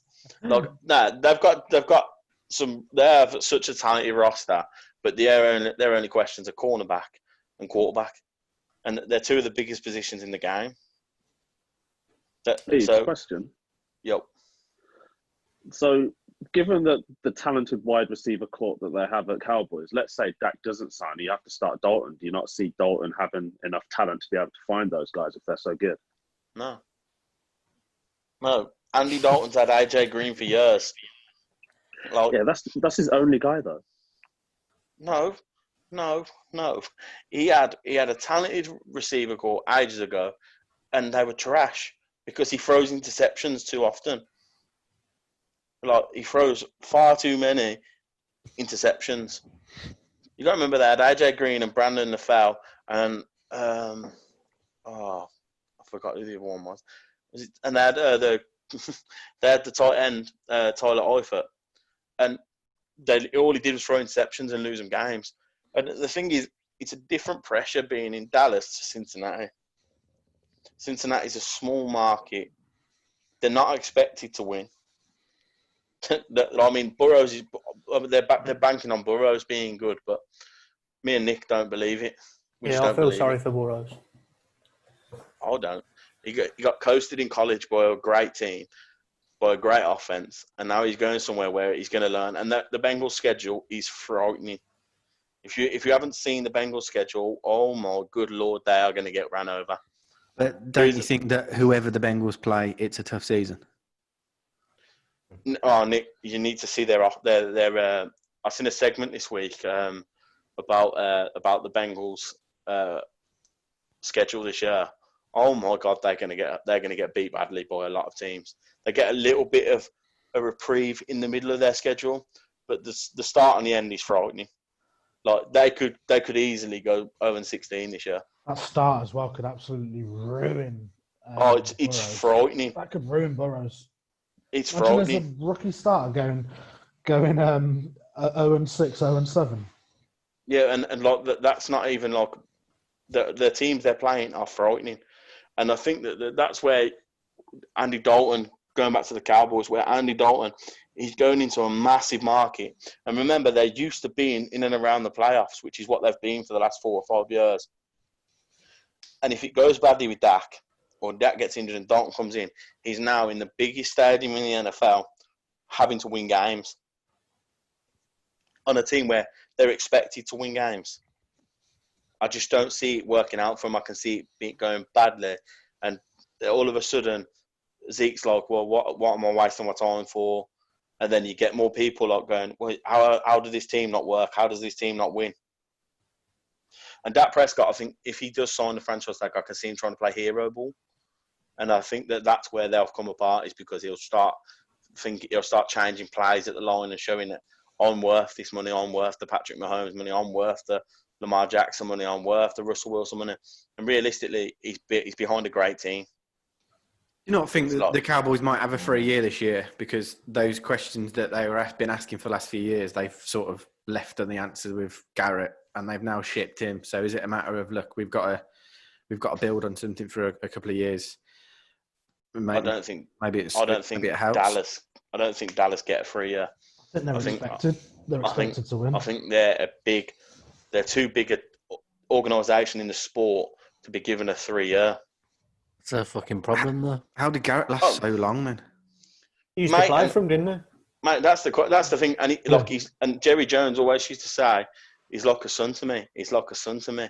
He's like a son to me. He found it hard firing him, didn't he? Or getting rid of him, sort of thing. Yeah, business at the end of the day, isn't he? Yeah. No, you don't earn that much money and be the owner of Cowboys to having all that empathy, though, is it? No, I mean, but you got to remember they were going 8-8. They were winning games, and then they were winning, making the playoffs. So if you win the division, you can't get sacked, really, can you? Mm. And last year they should have won the division with the injuries the Eagles had. They should have won the division comfortably, and they were losing out, but they didn't beat a side that was over 500. So the fact that they can't beat good sides screams to me that they're not organised very well. Mike McCarthy might change that, but Aaron Rodgers had problems with Mike McCarthy, but I don't know whether that's just an Aaron Rodgers thing, because he seems to have a problem with pretty much everyone at the minute. So it's an interesting.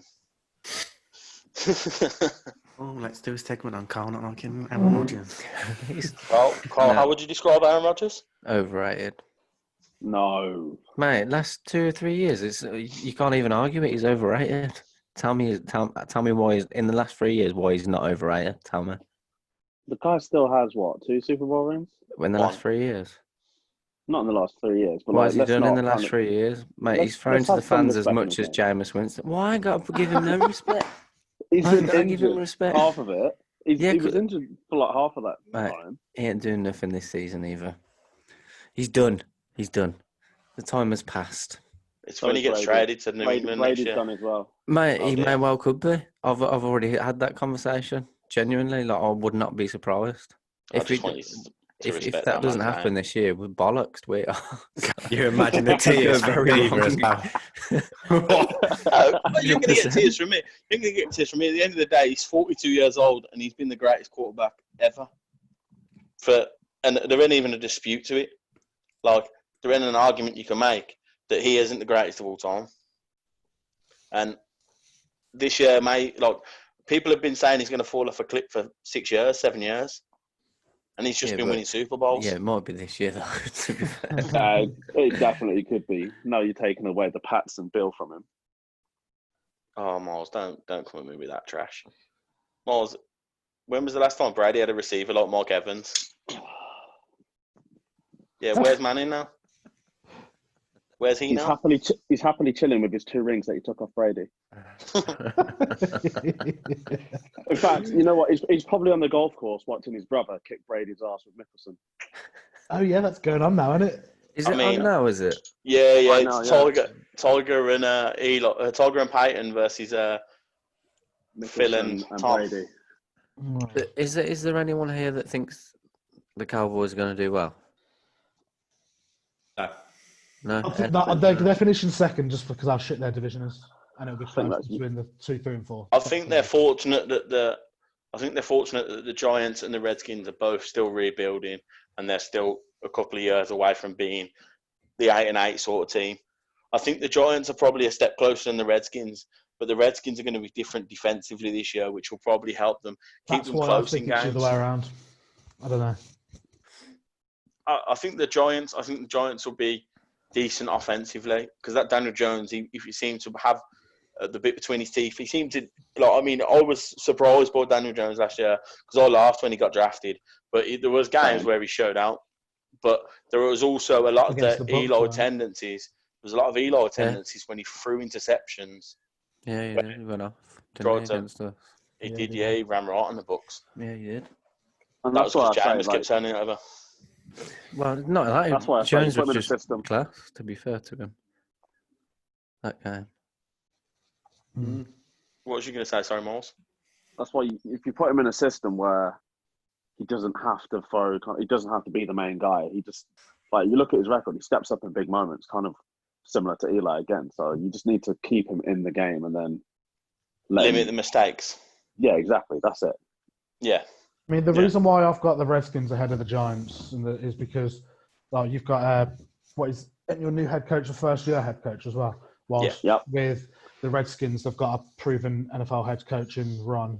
No bias this time. It's actually no bias, but he's been in the league for the last however many years, so he's got that over them. So that's why I generally think that's why I put the Redskins finishing ahead of the Giants. I put the Giants finishing 4th.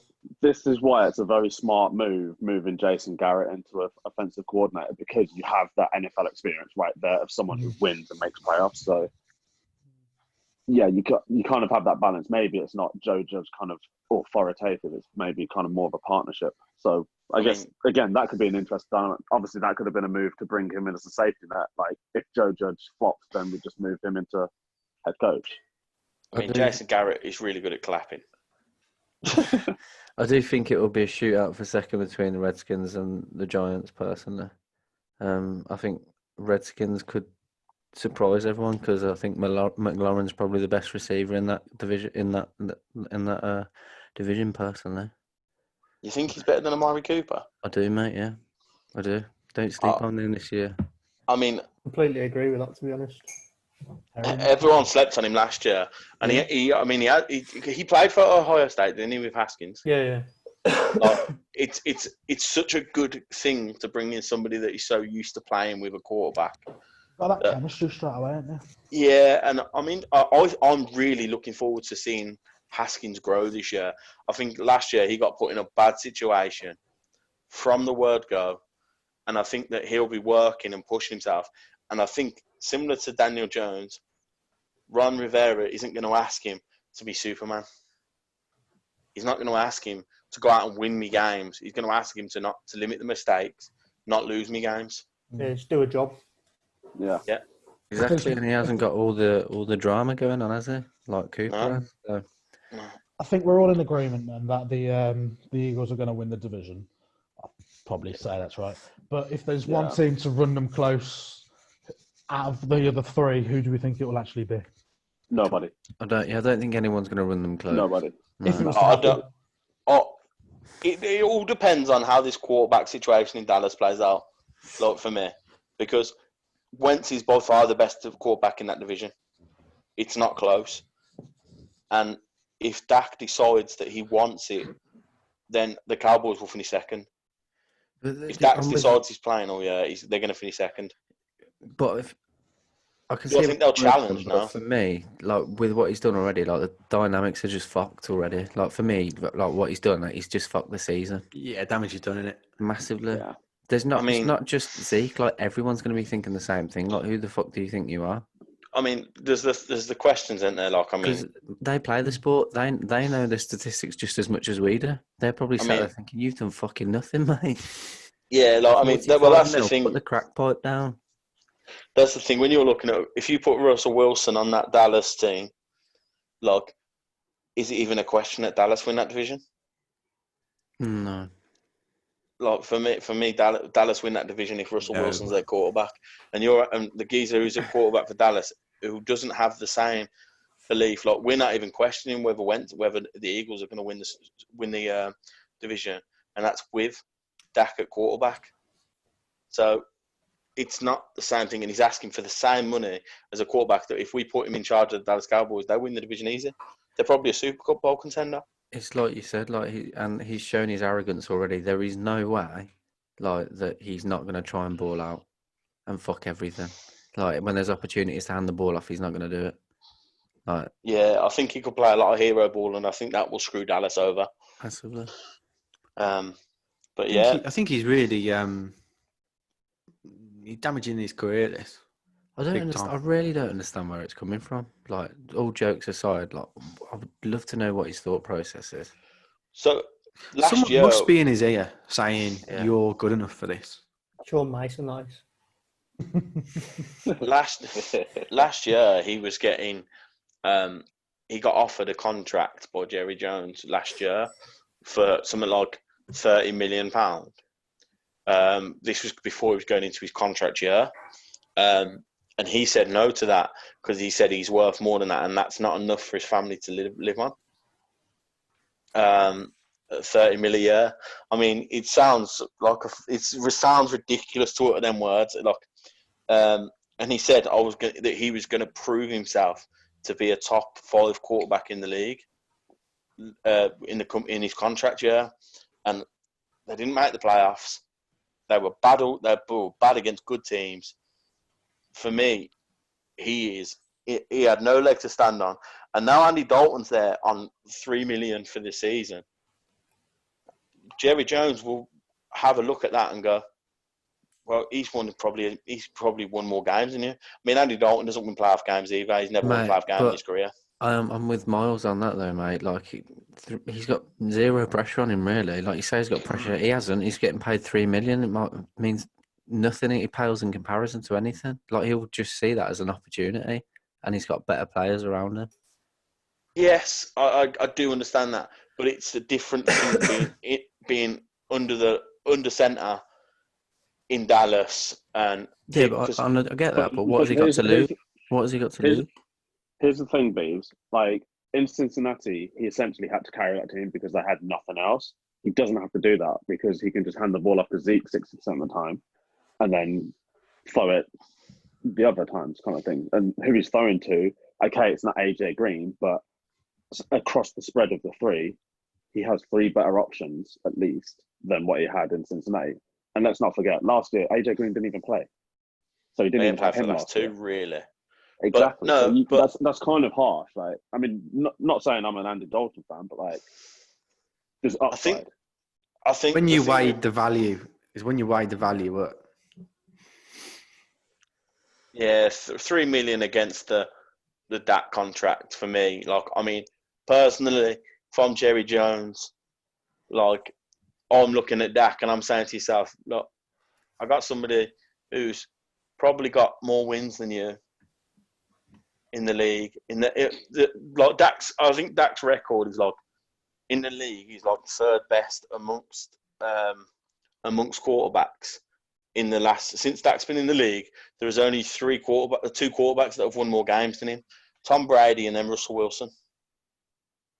But I look at Dak and I think to myself, like, I just don't see you being like. And I said it when he first played, and everyone was raving about him, and they were getting to the playoffs and stuff like that. I just didn't see what everyone else was seeing because all I looked at is it's the same as when they had Romo under center. They're doing the same shit they were doing then. It's the same outcome every year. They're always in a fight with somebody over a contract, and they're always making mistakes. And what does that not come? That surely must come down to the culture, not within the actual franchise.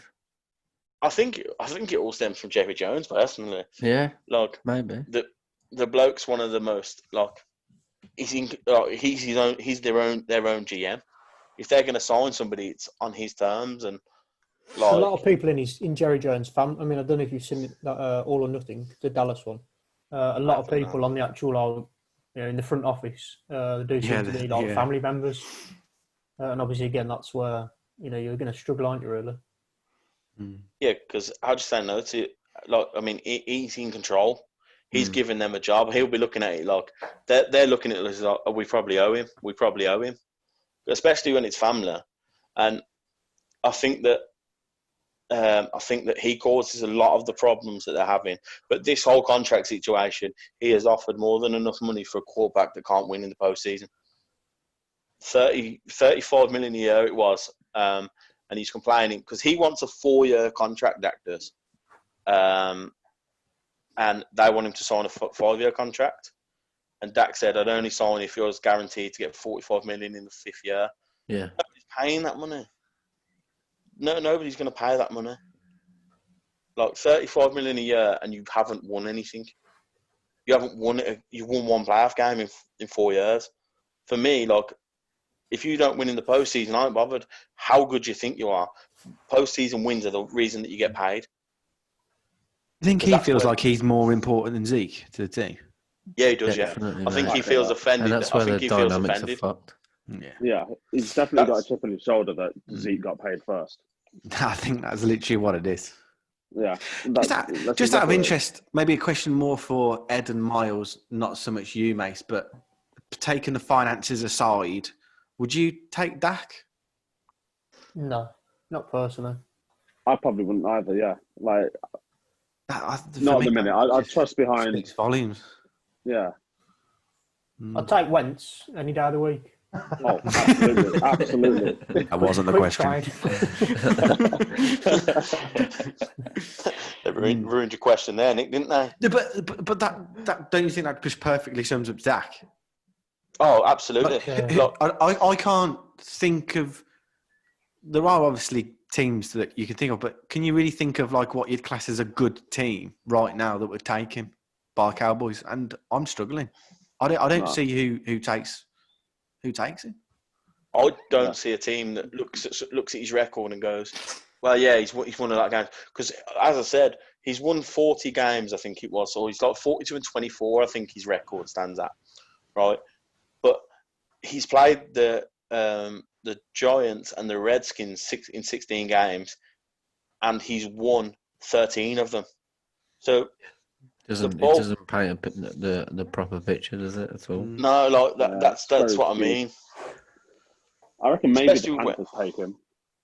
Well, I think but they've got Teddy. As much as a bastard, if we hadn't have took Brady and he was up there, I think maybe we probably would have took him. See, I literally was thinking exactly the same. I think without Brady, I can see him in the fit in Brady in the Bucs gear. Isn't this typical Dallas though? There's always drama with Dallas. This is what I mean. I don't know. Isn't he a typical perfect player to be there? Yeah, just a pain in the ass. Yeah, let him rot there. Isn't it? I think he will, man. I mean, from a divisional standpoint, I'm guessing all three of you want him to stay there. Let's be honest. Yeah.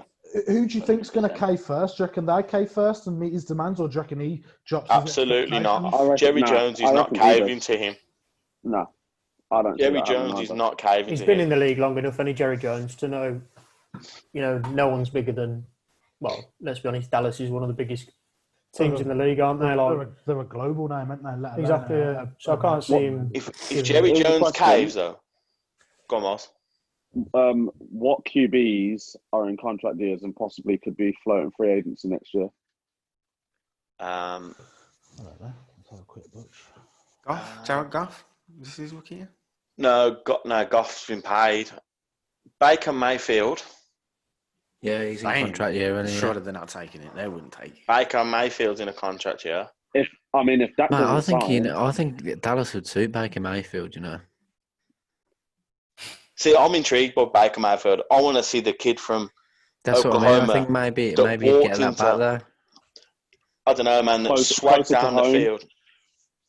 he swagged down the field at Oklahoma and and stamped that flag into Ohio State's ground, and he Yeah, but- swatted off like he won the thing. Mate, it might feel like that having one of the biggest fucking franchises take him on board. I would personally. Mate, if Baker Mayfield doesn't go well this year, he won't be in the NFL. People will just call him Johnny Manziel 2.0. He will not be in the league. Other quarterbacks in contract years. I'm just trying to find it now. Garoppolo might Jameis Winston have a job? won. No, Genuine I don't think question. anyone. Genuine Nobody would give question. Jameis a job. Nobody would give Jameis a job. He's trash. He can be our backup. Tell us how you really feel, Bish. Mate, is it the Saints getting paid $1 million a year? Yep, he is. But if Breeze gets injured, Then They're going to go Taysom Hill. Yeah, they've said It's Taysom QB3 It's QB3 in New Orleans. Yes. Like, thought Mason gone there. Anyone decent? Yeah, Mitch Trubisky maybe. is in his contract. Mitch Trubisky doesn't have a team though, does he? Mitch Trubisky's going to Canada or something like that. Mate, He's not playing the NFL. Mate, he ain't playing in the same NFL. flight. Jameis turned down. Jameis actually did turn down a deal to go and play for the Steelers though, to sign for more money. He was going to be QB2 in Pittsburgh, and he turned it down to go to the Saints. Because he wanted to try and Breeze, didn't he? I mean, Big Ben. Nicer weather. Yeah. But that offense for Pittsburgh, it would suit Jameis because they let Big Ben throw it wherever he wants. Big Ben's had games where he's thrown 5 interceptions, and next week he'll throw it 50 times anyway. Yeah, but Big Ben's built his career so he can do that, hasn't he? Jameis Winston's... he does it by accident. What, Jameis Winston throws completions on accident? Yeah, and that. But Whereas Big Ben could literally go in there, throw 10 interceptions, and he's playing next game. If Jameis Winston shaved off 10 interceptions, is he not up there in the top 5 quarterbacks? Yeah, but Carl, you can't be serious. I'm Look, not Carl, taking serious when you're talking about him. Huh? You got Mason, take it Mason's serious. shaking his head. Miles is crying with laughter. Eddie's just doesn't know what to say. Mason's got his head in his I'm hands. literally just talking stats. Not top 5. Ryan But his Fitzpatrick's stats got are the better same than stats. He everyone just else. threw. If you're talking stats, If Carl, he shaved off Aaron 10 Rodgers is a top quarterback. He's got the best passer completion rating in the league, I think, probably since he started. We'll leave it there He then. holds that record, doesn't he? Fitzpatrick ran the same offense and threw for as many yards when Jameis was injured. And he threw as many He was banned, wasn't interceptions. Yeah, he did. Yeah. He threw So as many interceptions. And what's Ryan Fitzpatrick? He's a backup quarterback. So what's Jameis going to be? Yeah, a backup but what I'm quarterback? saying is, if he didn't throw that many interceptions, Yeah, but there's no if about it. The geezer's come out and said there's no if about it, Carl. I think he's set his precedent. He's had eye surgery. Yeah, he's had 4 years of, at the most, Interceptions. mediocrity. And no, he's back up at best. when he started doing this, Carl, that's where it went down, mate. That was just the weirdest thing I've ever seen when he's eating at W. it was strange. Like, Very, and very strange. The worst As a thing is, team, like, mate. it's not even like he's playing against top defenses either. that Saints defense is pretty good. Okay, last season, but Ours not was consistently over like the last 4 years. The Falcons are hit or miss. Nick loves the Falcons. True. The Panthers D's pipe. But no, You're- but Jameis. Yeah, but it's like Liam last season. Liam knows that. Like, and then the Yeah. Giants, we give the Giants the game. We were Luke Kuechly, that's it. That's all we were last year. Yeah, and Jameis threw the ball to him 5 times. That's true. The one player on defense we have, he gave it to him. That is very true. I've never seen. And the worst thing for me was right. After that last year, we went. I've gone out and got surgery on my eyes now. I can read road signs and stuff now and see license plates. The fuck was you seeing before? Where the fuck is you behind the wheel? Fuck! Like this geezer's made a fool of himself And that He was wasn't behind on the the wheel, field. chap. That's the problem. That's why he got done groping that bird in the Uber. He was Ubering, right? He's going for the handbrake. Christ. Oh man, like I laugh at Jameis Winston because like I don't know what he offers. Like, he might be great for a defensive morality. Like, the Saints might use him as like an option against their quarterbacks next year, knowing that he's going to throw a lot of interceptions. Though, your DBs will be happy, wouldn't you? Oh, absolutely. On a different topic, whilst we've got the three of them on, I'm intrigued to ask this as well. We've done our picks the other week, but who are you guys' picks for the Super Bowl this year? Start with you, Eddie. Who's your pick for the Super Bowl this year? Depends if Carl wants to pay me any money. Probably go with the Bucks. Man, just remember, I do like McLaren. Just saying. To be honest, I honestly reckon the 49ers could go back there. I feel like they've got good enough, Deando sort of thing. Kyle Shanahan's a young coach still, as long as he sticks to what they did basically New England last year. They should do well. Obviously, Jimmy G's slowly starting to prove what a top quarterback he can be. But yeah, that's my personal opinion. I'd probably say the 49ers. Miles? Patriots. Definitely. You ain't even going That there. ain't happening. You ain't even getting the playoffs, let alone the Super Bowl. Wow. But anyway, Miles. Wow. The Chiefs haven't really changed too much, have they? how it They feels, haven't really Steve. lost much. They've still got a lot of the same weapons that they had. Yeah. It's just tough to repeat. Well, I made this point the other week, Miles, about the Chiefs. I made the point of, are they still hungry for it?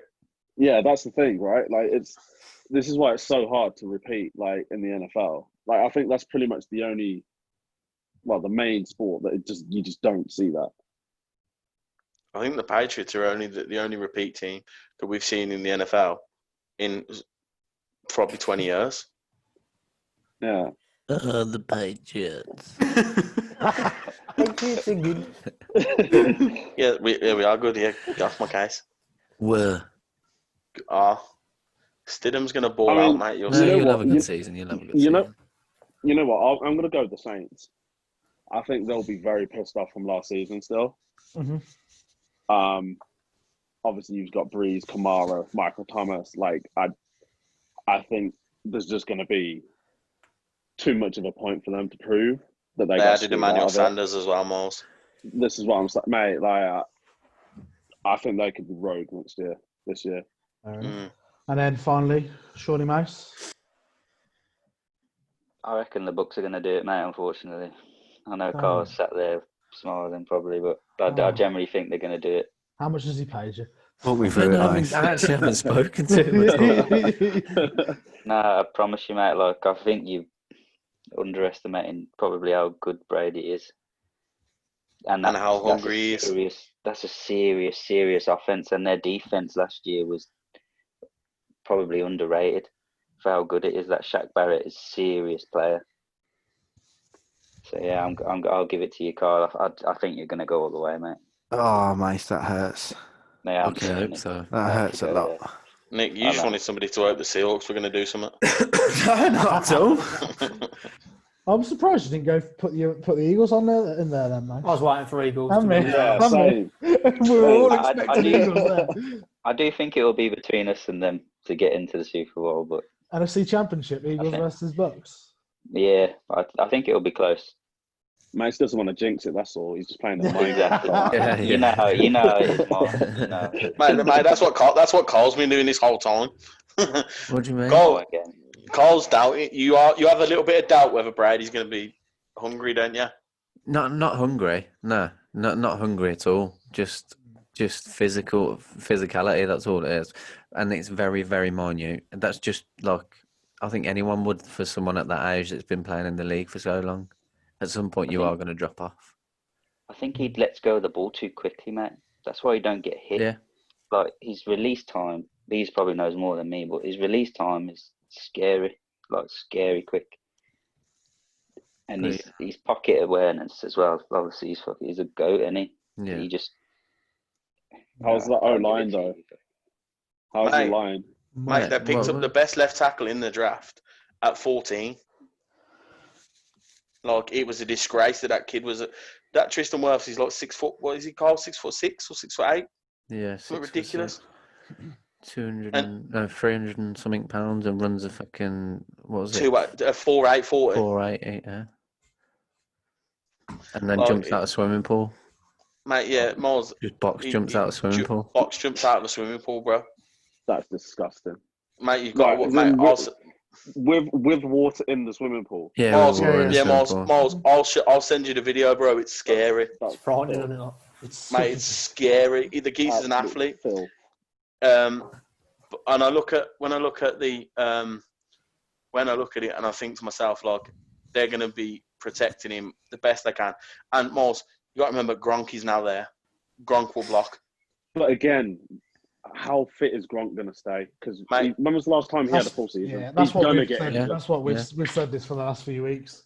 I'm pretty sure he's only had like 3 or 4 like full seasons out of like 10. If that. Yeah, but what happens when he's fit? What happens when he's fit? We win. He doesn't play for you anymore. Well, when he was fit for us. but you were talking about his previous career. No, you were talking about his previous career. Get my fucking Bucks bandwagon police badge out. Take that jersey off, please. Wow. No, but when you were talking about his previous career, I'm asking you to say, like, when he's fit, when he's been fit and he's played for us, we've been to the Super Bowl, and he's been a massive part of that. Yeah, and even when he was this one twice as well, didn't he? Once actually, and it was his rookie year. But but I think I knew that it'd be like this.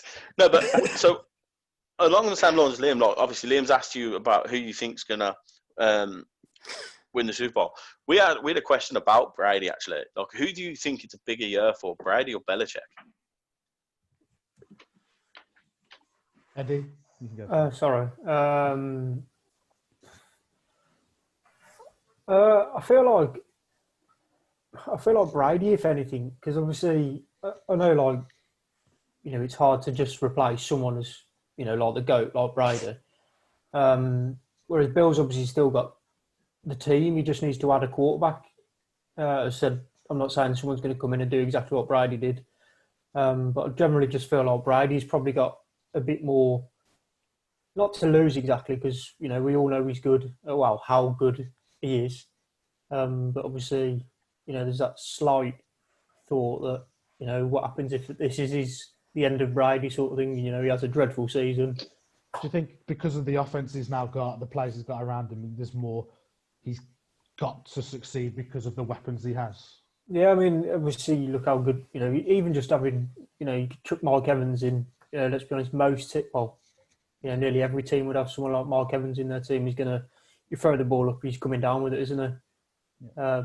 I think having someone like him's massive. But yeah, I think with Brady as well, he's just got that cleverness about him, hasn't he? Even I know he does get sacked sometimes, but he'll just go down to protect himself rather than going off sort of thing. But yeah, I do just think Tom Brady's probably got more to sort of lose, really. Miles? Yeah, Brady. Like, I think Bill is hands down the best coach. Not to say Brady's not the best player, but like, Bill Belichick was a great coach before Brady. And he was, will probably be a great coach after Brady. But the thing is, he never had a winning season without Brady at quarterback. Well, technically, before Brady was his quarterback, he'd never had a winning season as a head coach. He has had one since with Matt Castle when we went 11-5, but he's never had a winning season without Brady. Before Brady. But the thing is, like, I think a coach's job is so difficult because you can't rely on one player. You have to have 11 to do the job anyway. Well, 11 on an offense, 11 on defense, whatever. Like, because there's so many more pieces that a coach needs to be in place to be successful, I think the onus then shifts to someone like Brady, where he's coming completely out of his comfort zone. Like, he's taking more risk by going to a new franchise, a new location, different weather, different players around him, different system, different mentality of people around him. That's the big one. Like, Belichick's mentality is second to none in terms of everything, that his philosophy that he stamps on the New England Patriots. Like, you go to the New England Patriots, you know exactly what you're getting because Bill Belichick's there. You're getting Bill Belichick's philosophy. Brady has to now buy into another philosophy. So here's the thing: like, what if you're going to have a lot of young players on that Bucs team, and not even just young players, just established players who really respect Brady, and then you're going to have a coach who's going to be kind of sparting out whatever, and they're going to be looking to Brady for that kind of justification, that validation, where he's played for the best coach. So it's like, he could easily be sat in team meetings, and I think how much he buys into the new philosophy is going to dictate how they do, because that's then going to impact the rest of the dressing room, the rest of the locker room. That's exactly what I said last week as well. well. You've put that really well there, Miles, to be fair. Good point. And Mace? No, how the fuck do I follow up on that? No. Go back to Eagles, Mace. Anyway, Doug Peterson. Loads of pressure this year. I mean, obviously, Miles has summed it up. I think there's more. I'd definitely agree in that Brady's got more pressure on him this season. And I'll happily say whatever Miles said. Just repeat it. Nothing more needs to be said. We understand. And I think I've got one more question, I think, before we kind of move on to the next thing anyway.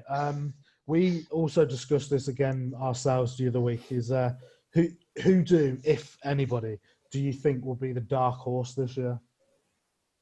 We'll go the reverse order this time. So, Mouse, who do you think your dark horse is for this season? Whether it's outside the Eagles. You can go with them if you want. Go with them if you want. Yeah, because the Eagles aren't really a dark horse. No, but like like the 49ers last year, like they came out of nowhere to winning games. They went from the bottom of their division to winning games, sort of thing. Like, well, I think I said the Broncos, and we've said the Chargers could potentially be there. Who you're not expecting to do something, but they could be a dark horse, and they could outperform what they're expected or do a hell of a lot better. A bit like the Titans did last year. Yeah. I think the Texans losing Hopkins. I think they'll prove, or Watson will have a lot to prove himself now. That he has lost the number one wide receiver in the league, but he can still get it done. But they did have Brandon Cooks and Randall Cobb. So it's an interesting one, but I think Texans will be good. I do. Miles? Jinx. Interesting you mentioned DeAndre Hopkins, because my choice is the Cardinals. I think I rate Kyler Murray. I think with weapons, he could be a very dangerous person in the NFL. Okay. And you add in DeAndre Hopkins to Larry Fitzgerald. Like, I think they're building they're not building a superstar team, but they're building kind of what they need to kind of be in place for Kyler to become a superstar. I think somebody mentioned the Cardinals last time, and my only questions about the Cardinals was O-line. That's the biggest question I have about the Cardinals. And that division. That division's frightening. Seahawks, Rams, and 49ers. Like, that's my only questions on them. Is like, can they compete with them three sides? And is their O-line good enough? Fair point. Eddie? I mean, to be honest, I would have said the Cardinals, but obviously Miles said it. But do you class the Bucs as like a dark horse? No. Do you know what I mean? As in, like, or do you think just because of who they've got in? They've got everyone in. Tom Brady, they go. you mean compared to like last season? Are they really classed as? Oh, there'll be, Nah, a, 'cause- there'll be a massive Nah, improvement they- on last year. They'll have probably take the title for expectations. most improved. They already have the expectation. Yeah. You bring in Tom Brady to your franchise, you have expectation. They weren't horrific last year, were they? Nah, and that's what Bruce Arians said. They finished 7-9 last year, didn't you, Carl? Yeah. No, but it could have gone the other way, though, couldn't it? Obviously, literally last-ditch interceptions aside, we did beat ourselves in other ways as well. So, Oh, I just have to say Redskins then. Just, I've got to ask now, Carl, after the chat we've just had, would you have a Brady or Belichick if you could only have one? what do you mean? If you could remove Brady, start of the season, if someone says to you, you can have either Brady or Belichick, who do you think you'd go for? What, and this, like now? Going into this year, yeah, now, like right now. Brady. Does that mean you believe in Bruce Arians then? Yeah, I do, yeah, massively. I think on that question, I think it's harder for a coach to come in and instill his own will onto the whole team because he's going to be affecting Even all Belichick? three parts of the team. Yeah, mate. Because there's going to be a transition. yeah, whereas Brady can come in and he's smart enough and he's been enough with around the league enough that he can follow the offense but put his own thought processes in it. I mean, when Cutter went, like, not to cut you off, when Dirk Cutter went, like, especially after watching the Cardinals All or Nothing and all that sort of stuff, the only person I wanted us to get was Bruce Arians. Like, I was absolutely buzzing when we got him, and he's done exactly what I was expecting from him. And I think I've always been blind about Jameis Winston because, like, he has fucked it basically. If it was any other half-decent quarterback, well, we would have been in the playoffs, wouldn't we? At the end of the day. It's funny you said Jameis Winston was blind. I think it's difficult, isn't it, for a coach can only do so much. He needs his players to do what he wants them to do on the actual field, whilst a quarterback like Tom Brady, he can affect that change himself on the field, whilst the coach, it's a lot more difficult because you can say the right things, do the right things, but if your players can't execute what you're putting in play, you've got, like as Miles said, you've got that transitional phase. So I think it's definitely because he pretty much reciprocated what he did at the Cardinals in terms of bringing people in on one-year contracts, making them prove themselves. Shaq Barrett, for example, and Ndamukong Suh, like people like that who've just gone off all season, and you know we just beat ourselves with turnovers. That was it. Whereas obviously at the Cardinals had David Johnson doing bits. Our run game isn't as strong, but yeah. I wouldn't have had anyone else. I wouldn't have had Belichick, I don't think. No, I think. Well, the thing I look at is, well, Brady's this week, he's been in a private school with the offense this week, like Mark Evans and stuff like that. And apparently he was walking Mark Evans through routes and telling him when he expects him to come out of his breaks and stuff like that.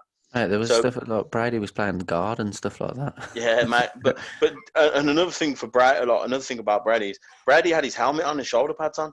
Brady was padded up, and he's trying to obviously put himself in a position of, like, people respect him because of who he is, but he's trying to show that he'll put that work in as well, and he's trying to set a mentality on the offense. Because I feel like that's the biggest thing for Brady is if he can set the offense in a mentality, and he gets them coming out of the breaks, the timing is everything, especially with somebody like Mark Evans. If Mark Evans, he starts to pick it up and stuff like that, I genuinely believe that Brady will have more success this season. It sounds ridiculous that he's walking Mark Evans through routes, but the fact is telling him when he wants him to come out of his breaks and when he wants him to hit the double move and blow past somebody and stuff like that, and what he's looking for him, I think that speaks. Like, I can imagine that they've had many conversations, and they're probably still doing it now, talking about where they're going to go, what they need from each other. And Brady's already said it before. He said it previously in his past. If I don't trust you, I won't throw you the ball. But this is what I mean, how it's easier for a quarterback to come in and change that, because he only really has to worry about kind of four main people, really. Like making sure that their routes are on point.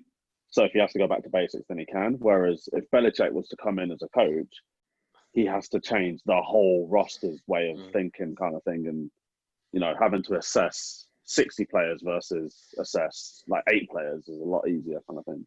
Yeah. But do you not think that from like I guess a success point of view is the wrong word to use, but longevity, you're looking at a better franchise in 5 years' time if you've got Belichick than Brady? True, agreed. You do.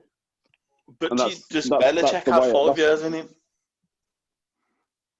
How long's he been in the league for now? Bruce had it in him, to be fair, because he had a heart attack, didn't he, not so long ago? Yeah, he took a year out, didn't he, for health reasons and stuff like that. Well, 2 years out. Also, the Brady, all that news of they're in the park and the private schools and all this stuff. Are we inflating the news because it's Brady? Yes. Yeah. Like that, it's nothing. I don't think it's anything special what he's doing. It's just the fact that it's Brady. He's gone to the books. That it's getting the hype that it is. Did you hear about Teddy Bridgewater's like 50,000-mile fucking bike ride he did the other week? It's part of. I think it's part of the off season. No, but like what you got to think is as well is like there's no OTA this year due to coronavirus. So this is a way for Brady to get a next step up on the competition because he's holding little private workouts, and he used to hold private workouts every year in New England, like Edelman and people like that. They'd fly out to LA and they'd be throwing the ball around on the beach and doing running routes and stuff like that. And I think this is just the way that Brady works. I think it's more to do with the fact because it's a new offense and because it's a new team. I think that's why it's more highlighted. Not due to the fact that it's coronavirus and he's still getting a kind of a competitive advantage while there's everyone else that. is stuck at home. Hey, Brady's just cheating again. He's just cheating again. Hey, there's no rules. Keep going, Miles. Keep going. First you've got the Brady rule. Can't touch the passer. Then you get the deflate gate. Like what now? Corona gate. The Brady rule. Wait. Let's go back to the Brady rule. The Brady rule, though, genuinely, like it is a better sport to watch when quarterbacks are fit and healthy. And the reason that Brady rule came in was because he got hit below the knee and it wrecked his ACL. And that's the season the year after we went 16-0 and we lost in the Super Bowl.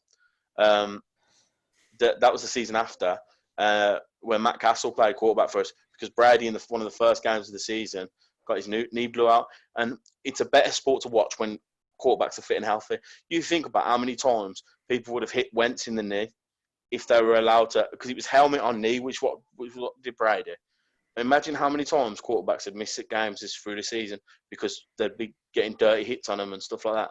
People like the runners like Lamar Jackson and Cam Newtons and stuff like that. How many people would have took their legs out? Same with Russell Wilson. How many people would take their legs out and make it so they can't run around? Like it's become a more safe league. It's become more safe. So, yeah, it's definitely safer. But I mean, tackles below the knees that's kind of a danger period, right? Because you can a wide receiver or running back still tackle below the knees. Like it's kind of, it's not like that rule. It should have been more of a focus on just tackling as a whole. Like how they've got rid of helmet to helmet contact. Now they should have just got rid of tackles below the knees. Like it was more to do with though because quarterbacks are stationary. Like when their foot's planted in the ground and they get hit from that, if they get hit from the side, like Brady got hit in the chest, which is all fine, and then he got hit from the knee at the same time. So his feet were in the ground and his foot was planted. And there is a photo of his leg going the other way, and it's horrific. Yeah, like it's horrific. So I actually think the Brady rule has made the game safer and more watchable because the last thing you want to do is lose your starting quarterback. I mean, Ed, when Alex Smith broke his leg, how horrific was that? Yeah. And how much does it take away from the Redskins' offense as well and their team watching them because they were 6-3 when he got injured. Yeah. Like it's a different thing. Like, I mean, we want to watch games where Mahomes is playing against Lamar Jackson or Jimmy Garoppolo is playing against Russell Wilson. You want to see these high quarterback matches. And I think if the Brady rule wasn't a thing, I don't think we get to see them as often. Oh, mate, Lamar Jackson would have 1-2 years in it max, and then he'd be done. Well, I mean, there's still. Don't get me wrong. There's still a chance that could happen because Cam used to run all the time. Cam was an MVP. Cam was this. Lamar Jackson's 2 hits away from it being over for him. Because if he loses his mobility, there's a problem for Baltimore then. The difference is I think Jackson can throw, unlike Cam. I'm not convinced. But Look, all I'm going to say is the best quarterback who would scramble is Mike Vick. Yeah, definitely. probably Russell Wilson right now, but probably Russell Wilson right now. Russell Wilson's probably the one of the best. He's a top 3 quarterback in the league. Russell Wilson is. Yeah. And I think that, if you think about it, I don't know about you, what you think about this, Nick, but imagine if the Brady rule didn't exist, and he could get hit from the kneecap every time, hitting the kneecap every time he moved. Would be relying on Geno Smith quite a lot. It becomes less of an attraction to watch, doesn't it? If your quarterback is injured, there's obviously there's a lot of quarterbacks, especially like this, the modern quarterback or a style of modern quarterback like the Kyler Murrays, the Russ, Lamar. Obviously, it's a different sport, isn't it? If that rule's not in place, because you won't get that ability, you won't get that style of quarterback. So, no, that's why I think the Brady rule is important. I think it's made the league more watchable. People will pay money to sit in the stands and watch their star quarterback. Ultimately, it's safety, right? Yeah. Ultimately, the player's safety is the first thing on the book. Yeah, and that's why they believe the league's going to be okay through what's happening with the coronavirus, because they're designing face masks that go in the helmet. And they're designing it to fit with the helmet. So, they've normally got the guards on and stuff like that. They're going to be made for protection purposes to stop the spreading of contact and stuff like that. Because obviously they'll wear gloves and stuff like that. So they're going to be more protected so it can't be spread throughout the league. That's what... Yeah, the NFL will be one of the safest sports to bring back because of that. Definitely. Yeah. I think it'll be very trial and error, though. Well, players essentially you can enforce a rule that players are completely covered. So the new helmets, then you make sure everyone wears Under Armour gear, covered fully, arms covered, gloves, everything covered. You could easily enforce that. Most of them are anyway, aren't they? To be fair, though, a lot of them are, especially the new lad. A lot of them are anyway, aren't they? Minus the full visor. Exactly. Yeah, but the new helmets they're working on are to prevent the spread of any bacteria and stuff like that, to trying to protect against coronavirus. Even though there's a chance by the time the season rolls around that hopefully this is all over and done with, they're still trying to find ways to prevent any American football players from getting it, and they're working on it for other sports as well. But mainly because of the way that football is and the protection they wear, it's based around they're trying to enforce that so they don't lose the fact they can have the fans in the stadium and stuff like that. That's been the discussions, especially with it being September when the season starts. Imagine being able to hear all of that without the fans in the stadium, though. It'd be pretty sick. Oh, it'd be like having everybody mic'd up, though, wouldn't it? It'd be class. I'd love to watch Jalen Ramsey, to be honest, because he'd be trash talking everyone. But yeah, I think that covers the NFC East. And then some. And then some. Mm-hmm. For definite. Nah, boys. It was nice of Carl to join as well. Finally. Internet issues. I can only apologise. But now, the 3 of you, we appreciate you getting involved. Enjoyed it massively. Offering your Yeah, thoughts. appreciate Really it. awesome, Having good. us on. Thanks for having us on, boys. Not a problem. No problem. Anytime. Pleasure to see you. Appreciate it, boys. Awesome. And we'll get onto the fantasy soon, and we'll see you soon. Indeed. That we will. Right. Pleasure, gentlemen. Cheers, boys. Take it easy, boys. Yeah. Good to see you, Thank you lads. very much. Cheers, lads. See you later. Take care. Stay guys. safe. Stay safe.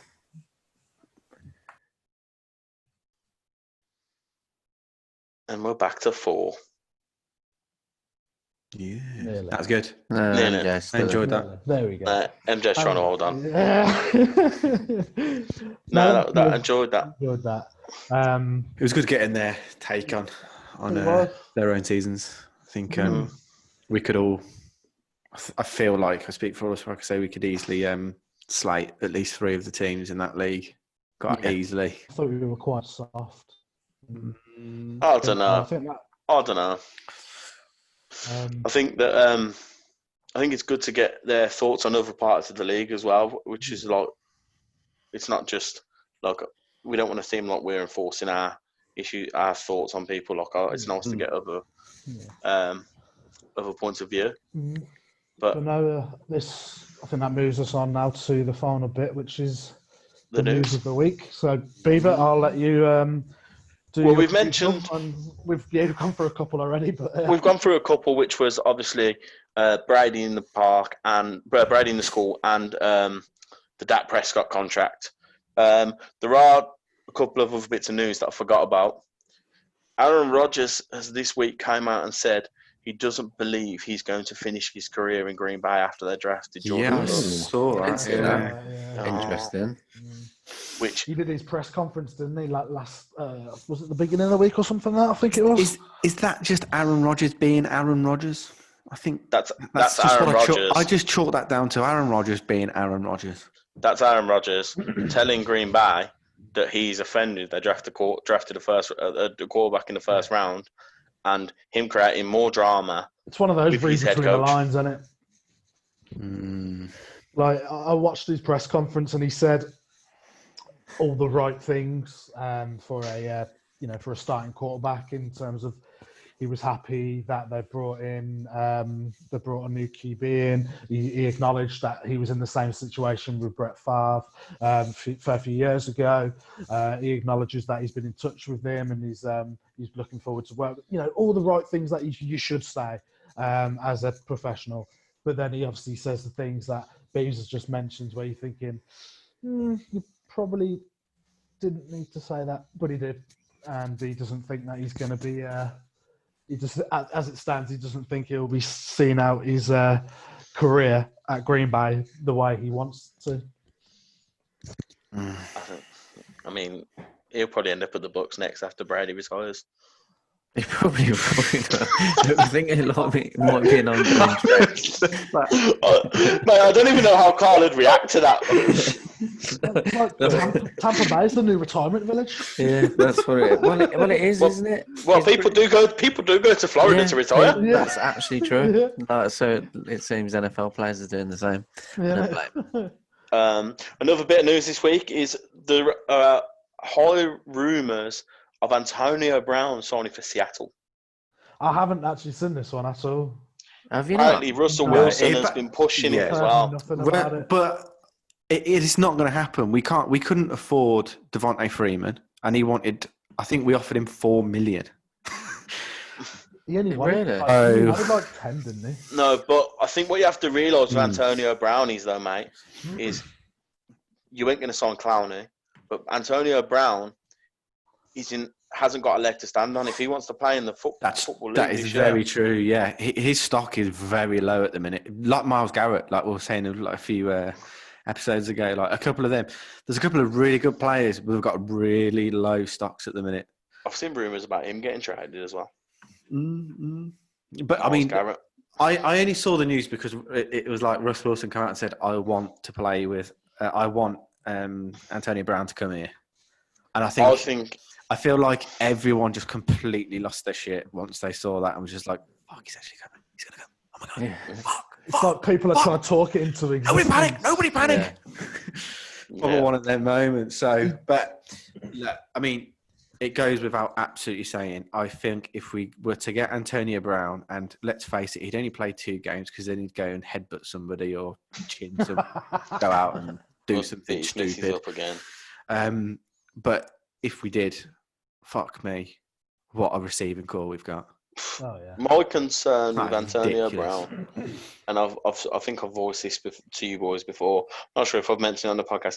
My concern is that he has a head injury, that he has an underlying mental issues due to the collisions he's taken over the years to his head. The one that springs to mind the most is the Vontaze Burfict one in the playoffs. Yeah. I think you mentioned it in the first podcast, to be fair, chap. Yeah, mate. I worry that CTE is a proper problem, and Antonio Brown isn't actually seeking any help for it. So I'd rather see him go out and get medical help and check that he's okay. And I'm sure the league do have things in place to check for this sort of stuff before it happens. But I'd like to think so. Somebody as talented as Antonio Brown, he's a highlight factor. He puts people in seats, doesn't he? Yeah. Not that they struggle for that in Seattle, but there's rumours of him. Like if it's not Seattle, they're talking about him going to somewhere where they've got like a first-year quarterback and stuff like that. And again, that wouldn't work. He's too big an ego for that. And the truth of it is whether he's mentally prepared to play football. And I think that's something that's got to be looked at because obviously he was at the Patriots. He was in a perfect position to push for a championship, and that went tits up within seconds. He played one game. Was it only one? I thought he got a couple. I thought at least he got a couple out. Wow. No, he played one game, mate. Wow. He had over 100 yards and a touchdown. Wow, I thought he at least had like 2 or 3 games with you. Jesus. So it's a very big question of whether I can't see him playing. Do you reckon he's done? It'd be a shame, but I think so. I genuinely feel like that there is, especially with the way it came out about Aaron Hernandez's head injury when they looked at it. I mean, in that documentary, I think the biggest fear factor would be that he was suffering from CTE and nobody looked at it. And I think the Raiders doing Hard Knocks last year didn't do him any favours. No. In the limelight, weren't he? Did not do him any favours. Not that he's not already in the limelight, but he's in the limelight then some. Yeah. Right from the bat, innit? Do you know what I mean? Everything about him, though, is for the wrong reason right now. And the decisions he makes, the way he acts and stuff like that, like you do have to question whether mentally he's okay. And I think that needs to be addressed before anything else is taken into consideration. Have you listened to his music? Yeah, mate. It's Yeah, weird. he's not okay. I genuinely hope there is nothing wrong, but I hope he receives the help that he needs. He may just be falling apart due to stress and the level of the sport he plays. And as well as that, he might just be a massive dick. Yep. Yeah. So you laugh, but you can't rule it out. No, absolutely. He mate. might just be a massive prick. Yep. Which again could lead from the stress and the pressure and stuff like that, and him thinking that he's this alpha dog, this like leader. Let's face it, he was best receiver in the league. Oh, without doubt. Well, that's When he's it. playing. And then you've got the media building you up to be that Yeah. as well. Like, why wouldn't you be a dick? To be fair. Exactly. Yeah, you'd be more worried if he wasn't a dick. Yeah. And I think that's a thing. Like I think like. I mean, I'm hopeful that it is just that he's a dick, to be honest. Yeah. As much as you don't want anyone to speak I'd ill almost of forgive him. him for being a dickhead. Yeah, I would forgive him That's for the being a thing, dick. Yeah. That's the thing. You can forgive him for being a dickhead. That's all right. But if he's obviously if it is like the fact he's got a underlying mental injury, then you just hope he gets the help he needs and he hope he comes out the other side. Yeah, like, absolutely. And the league have put in place ways to try and protect the players, but with any luck, he will get checked out and he will find a way to come back to the game because obviously he's such a quality player. Like the last thing you want is not to see a player like him playing. Yeah, exactly. Like the NFL misses him not playing, do they? Yeah, definitely. And that's Yeah. Be a better place with him in it anyway. Oh, 100%. He's a highlight reel, isn't he? So. Unbelievable. I don't think there's any. I'd love it if he turned up to Seahawks. Fucking that'd be You'd so be good. worrying, where's his head at? And will he cause more problems than it's worth? Yeah, I mean, let's face it, he's not a Pete Carroll kind of player at all. I look at it and think, well, he'd need to. where would he? He would, and where would he create the problems? Because DK Metcalf's not been in the league long enough and doesn't come across as the type of person to get offended by any of his bullshit, to be fair. Tyler Lockett is what Tyler Lockett is. But I think I think that's where the clash could come. Is With those Lockett has worked away for yeah. him to become a top receiver, especially in that team. Yeah. While the team gets better with the addition of Antonio Brown, you get taken away from the ball, and he must be close to a contract. So if he goes off this year, he spent his first couple of years behind Doug Baldwin, didn't he? And then Doug Baldwin went. Then Lockett came finally as a wide receiver 1. And in my opinion, if you bring Antonio Brown in, you're bumping somebody back down. Oh yeah, and he loses. You're basically taking food off the man's table. Yeah. Yeah. Especially because I believe that he's going to be up for a contract at the end of this year. Lockett. Yeah. Yeah. And obviously, if he puts up the numbers he put up last year, he's going to get paid better. If you bring Antonio Brown in, you don't get that ball. That ball goes to Antonio Brown. Or DK. Yeah, you're sharing the wealth there. And Antonio Brown doesn't share that well. He didn't share that well when Juju was part of the team. Do you know what? The more I think about it, the more I think Tyler Lockett is probably the fall guy. Because DK is the future. Antonio Brown's the headliner. I think Tyler Lockett's the fall guy there. That'd be a great thing. But I don't see how you'd balance it, but I can't see him being the fall guy. I mean, we've still got like David Moore. He'd probably be the one that just fell out, and maybe not. I think it would impact. I think it probably impact DK more long term, but I think for this season, you'd obviously see a downfall in Lockett's production. But the only downside I would see in it personally is Lockett's touchdown receptions, and they're not that high anyway. Like. No, but his plays when general production is like up there 100%, but I don't think that would change. I think if you've got Antonio Brown, I think you'll find that he's targeted less. He gets less ball. Like there's plays that will be designed for Lockett in the offense, and a few of them will be moved out because Antonio Brown will take precedent. And I think that's just the fact of having a receiver like Antonio Brown come into the league. But is he at the point where everyone's thinking exactly that as we are, and they're like, well, we're not ready to have him be WR1. We'll stick it as it is, and then he can come in, and then if dynamics change and he proves that he is halfway through the season, then yes. I think if Brown's in the building, right mind, he's going to chuck him in and put him in at WR1. Oh, I think they'd put him straight in at WR1. I think he's too talented. Aaron's could have took him, mate. Yeah, but Arians is looking at it going, I've got a wide receiver 1 because he's got an alpha dog. Like he's got Mark Evans. Mark Evans is as good. He is as talented as you can be. A wide receiver. He's got everything, and I think that he was worried that it would have been Godwin that would have took the knock.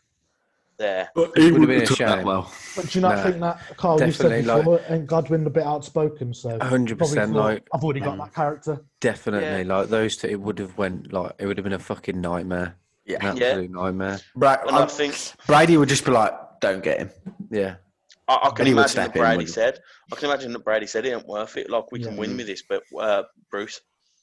Yeah. And the truth is, mate, there ain't many teams that will probably touch Antonio Brown because they're not sure.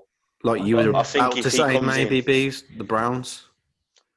No, mate, I don't see it because again, Odell Beckham, they've got that part. They've got that. They've got that sideshow. Do you know what? Even the teams that are probably in desperate need of a wide receiver, I don't think would probably want to touch him because there's too much uncertainty there. But that's what I mean. So if someone did, I don't think they're doing it to put him straight in at wide receiver 1. Because he's too talented not to be. Yeah, but I mean, with the Panthers, for example, we've got massive needs at wide receiver. Matt Rule, but he's not a Matt Rule kind of guy. Exactly. So that's why we would be excluded from the conversation. It depends. Like you got to remember as well, you're not just bringing in Antonio Brown, a wide receiver. You're bringing in his personality, and he He's like a He's brand, so isn't he? he's so good though that no matter whether you brought him in as wide receiver one or not, he is wide receiver one. Whether the minute he steps foot on a roster, people are going, well, he's the main guy. He's the guy that's going to get double teamed. Is And it Antonio Brown, he's that good. is it a bit of a because yes, he's a dick, providing there's nothing actually wrong with him. He's just a twat. Like, had he been playing 15 years ago, like people would have endorsed what he's doing because everyone was all about it.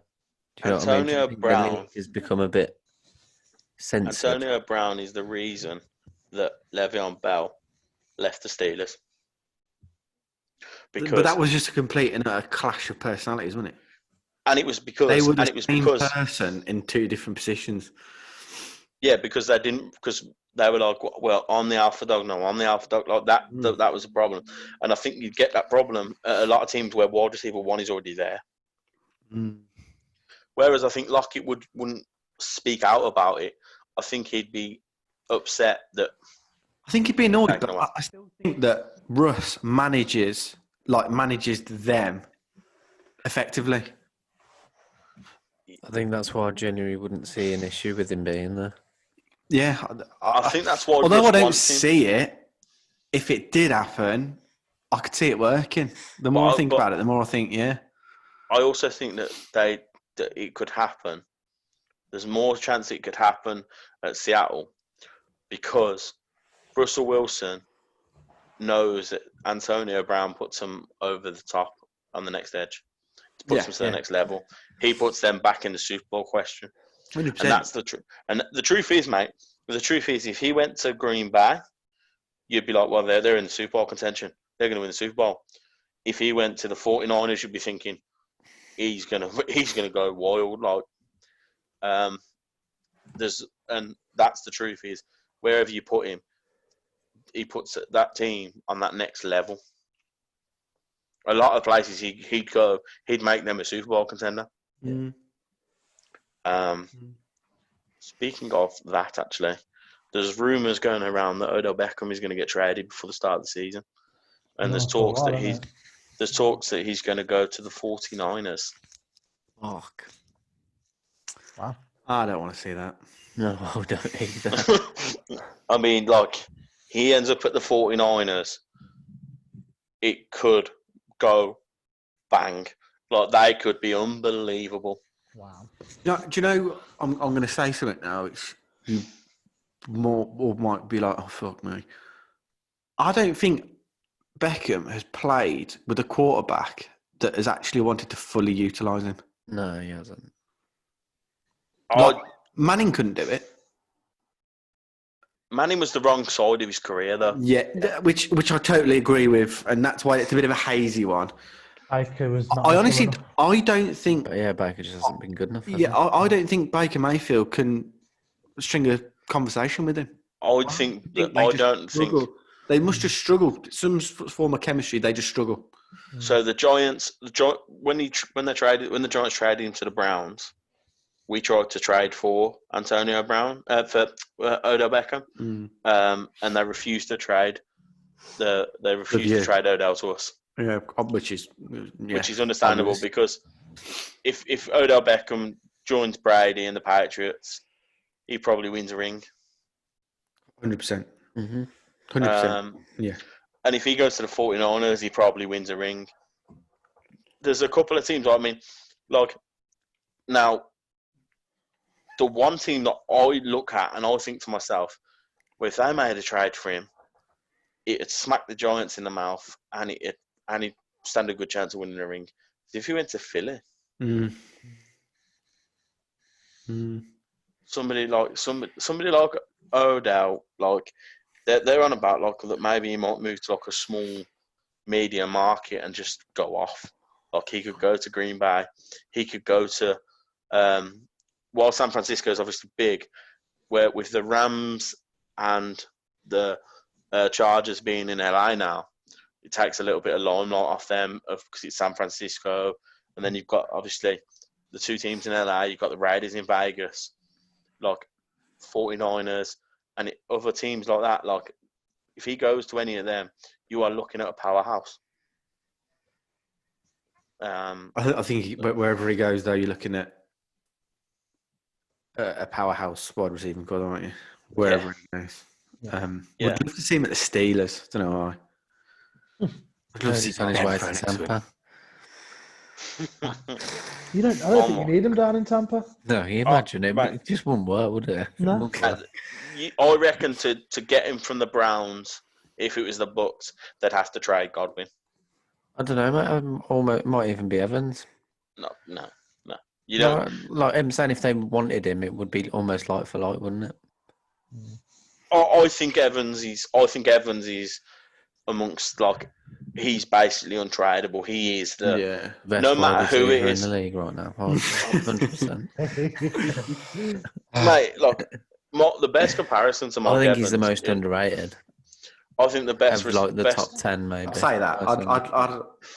I'll let you. I would let you have most underrated. If I was to be totally honest about Mark Evans, yeah, that's it. That's exactly it, Liam. He's just exactly. He's a consummate. I said it the other week. He's a professional. He's a consummate. If I was to compare Mark Evans to anybody else in the league, no, don't do it. Don't do it. Don't say it, don't it? No. I'm on about in terms of as in everyone always talks about Julio Jones being the number one guy and in the league and all this. Let's be realistic. Mark Evans is Julio Jones with better numbers. Yeah. But definitely last season. I'm on about in terms of getting in the end zone because Julio Jones doesn't really score touchdowns, especially in the last couple of seasons. But Julio Jones will have games where he'll go for 300 yards. Mark Evans will go for most likely go for 100 yards every week, and then there's the odd game where he puts 200 yards on you, and you're like, "Wow, I've just been destroyed." For me, that'd be the best. You have to look a bit further into the teams, though. I don't know. They've both got turnover merchants thrown to them, isn't they? Ours is worse. Yeah, yours. No, but Matt, could you imagine how good the Falcons would be with Mark Evans? And who? Do you know what? No, because I don't think Matty Ice throws it to him. Do you know? I'm not even taking the piss. No, but do you know what I mean? Mark Evans. Julio Jones gets more targets in the end zone from Jameis Winston. Most likely. And he'd probably he'd put numbers. Julio Jones is a top 3 receiver in the game. Mark Evans is also a top 3 receiver in the game, and it's not I'm bothered about the numbers, about the Godwin numbers and stuff like that. Yeah. I look at the fact of how much of an effect, because we got to look at with Godwin and people like Juju Smith when he was with Antonio Brown is when you're playing wide receiver 2, you're not getting double teamed like Mark Evans gets double teamed and Julio gets double teamed. You're going to get more numbers. You're going to be more productive. Yeah, Mark Evans is the most productive wide receiver in the league that gets double teamed. It ain't even close. It's just ridiculous. The way he and I think that his size, his power, and his hands put him the step above any receiver. For me, he probably is the best receiver in the league. I think especially last year. He's always had to work on his speed. He's never been very quick, and his game hasn't changed that much since he was at Texas A&M. His physicality, he's blessed with it at the end of the day, isn't he? And that is his game. But what worried me is that the 1 year he's worked on his speed and he's put an extra yard on his pace, he ends up with a hamstring injury. That's a genuine worry.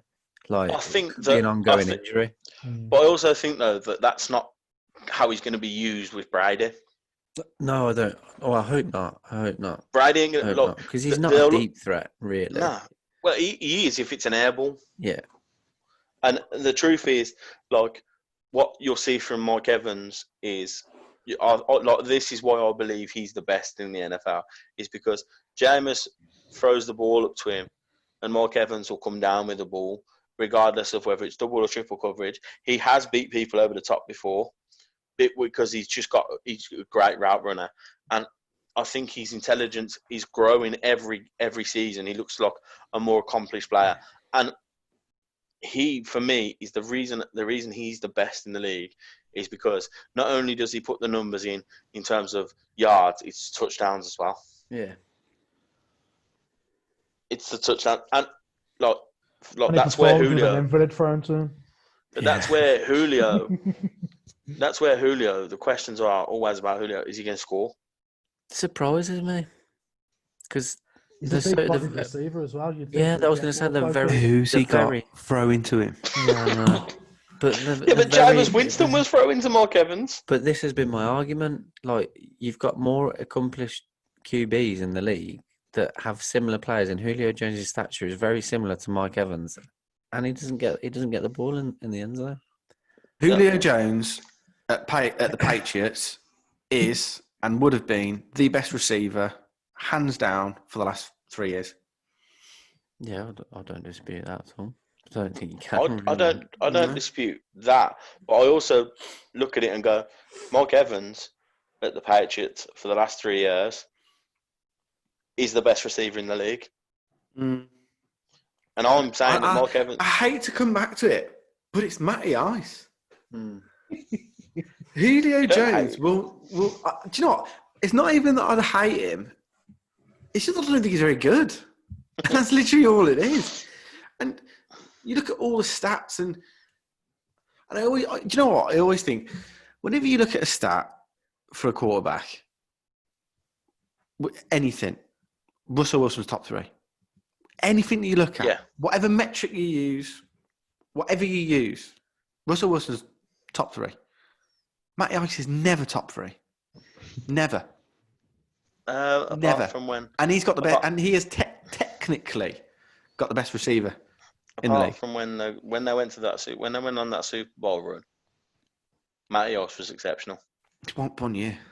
Yeah, won MVP though, mate. And he was exceptional.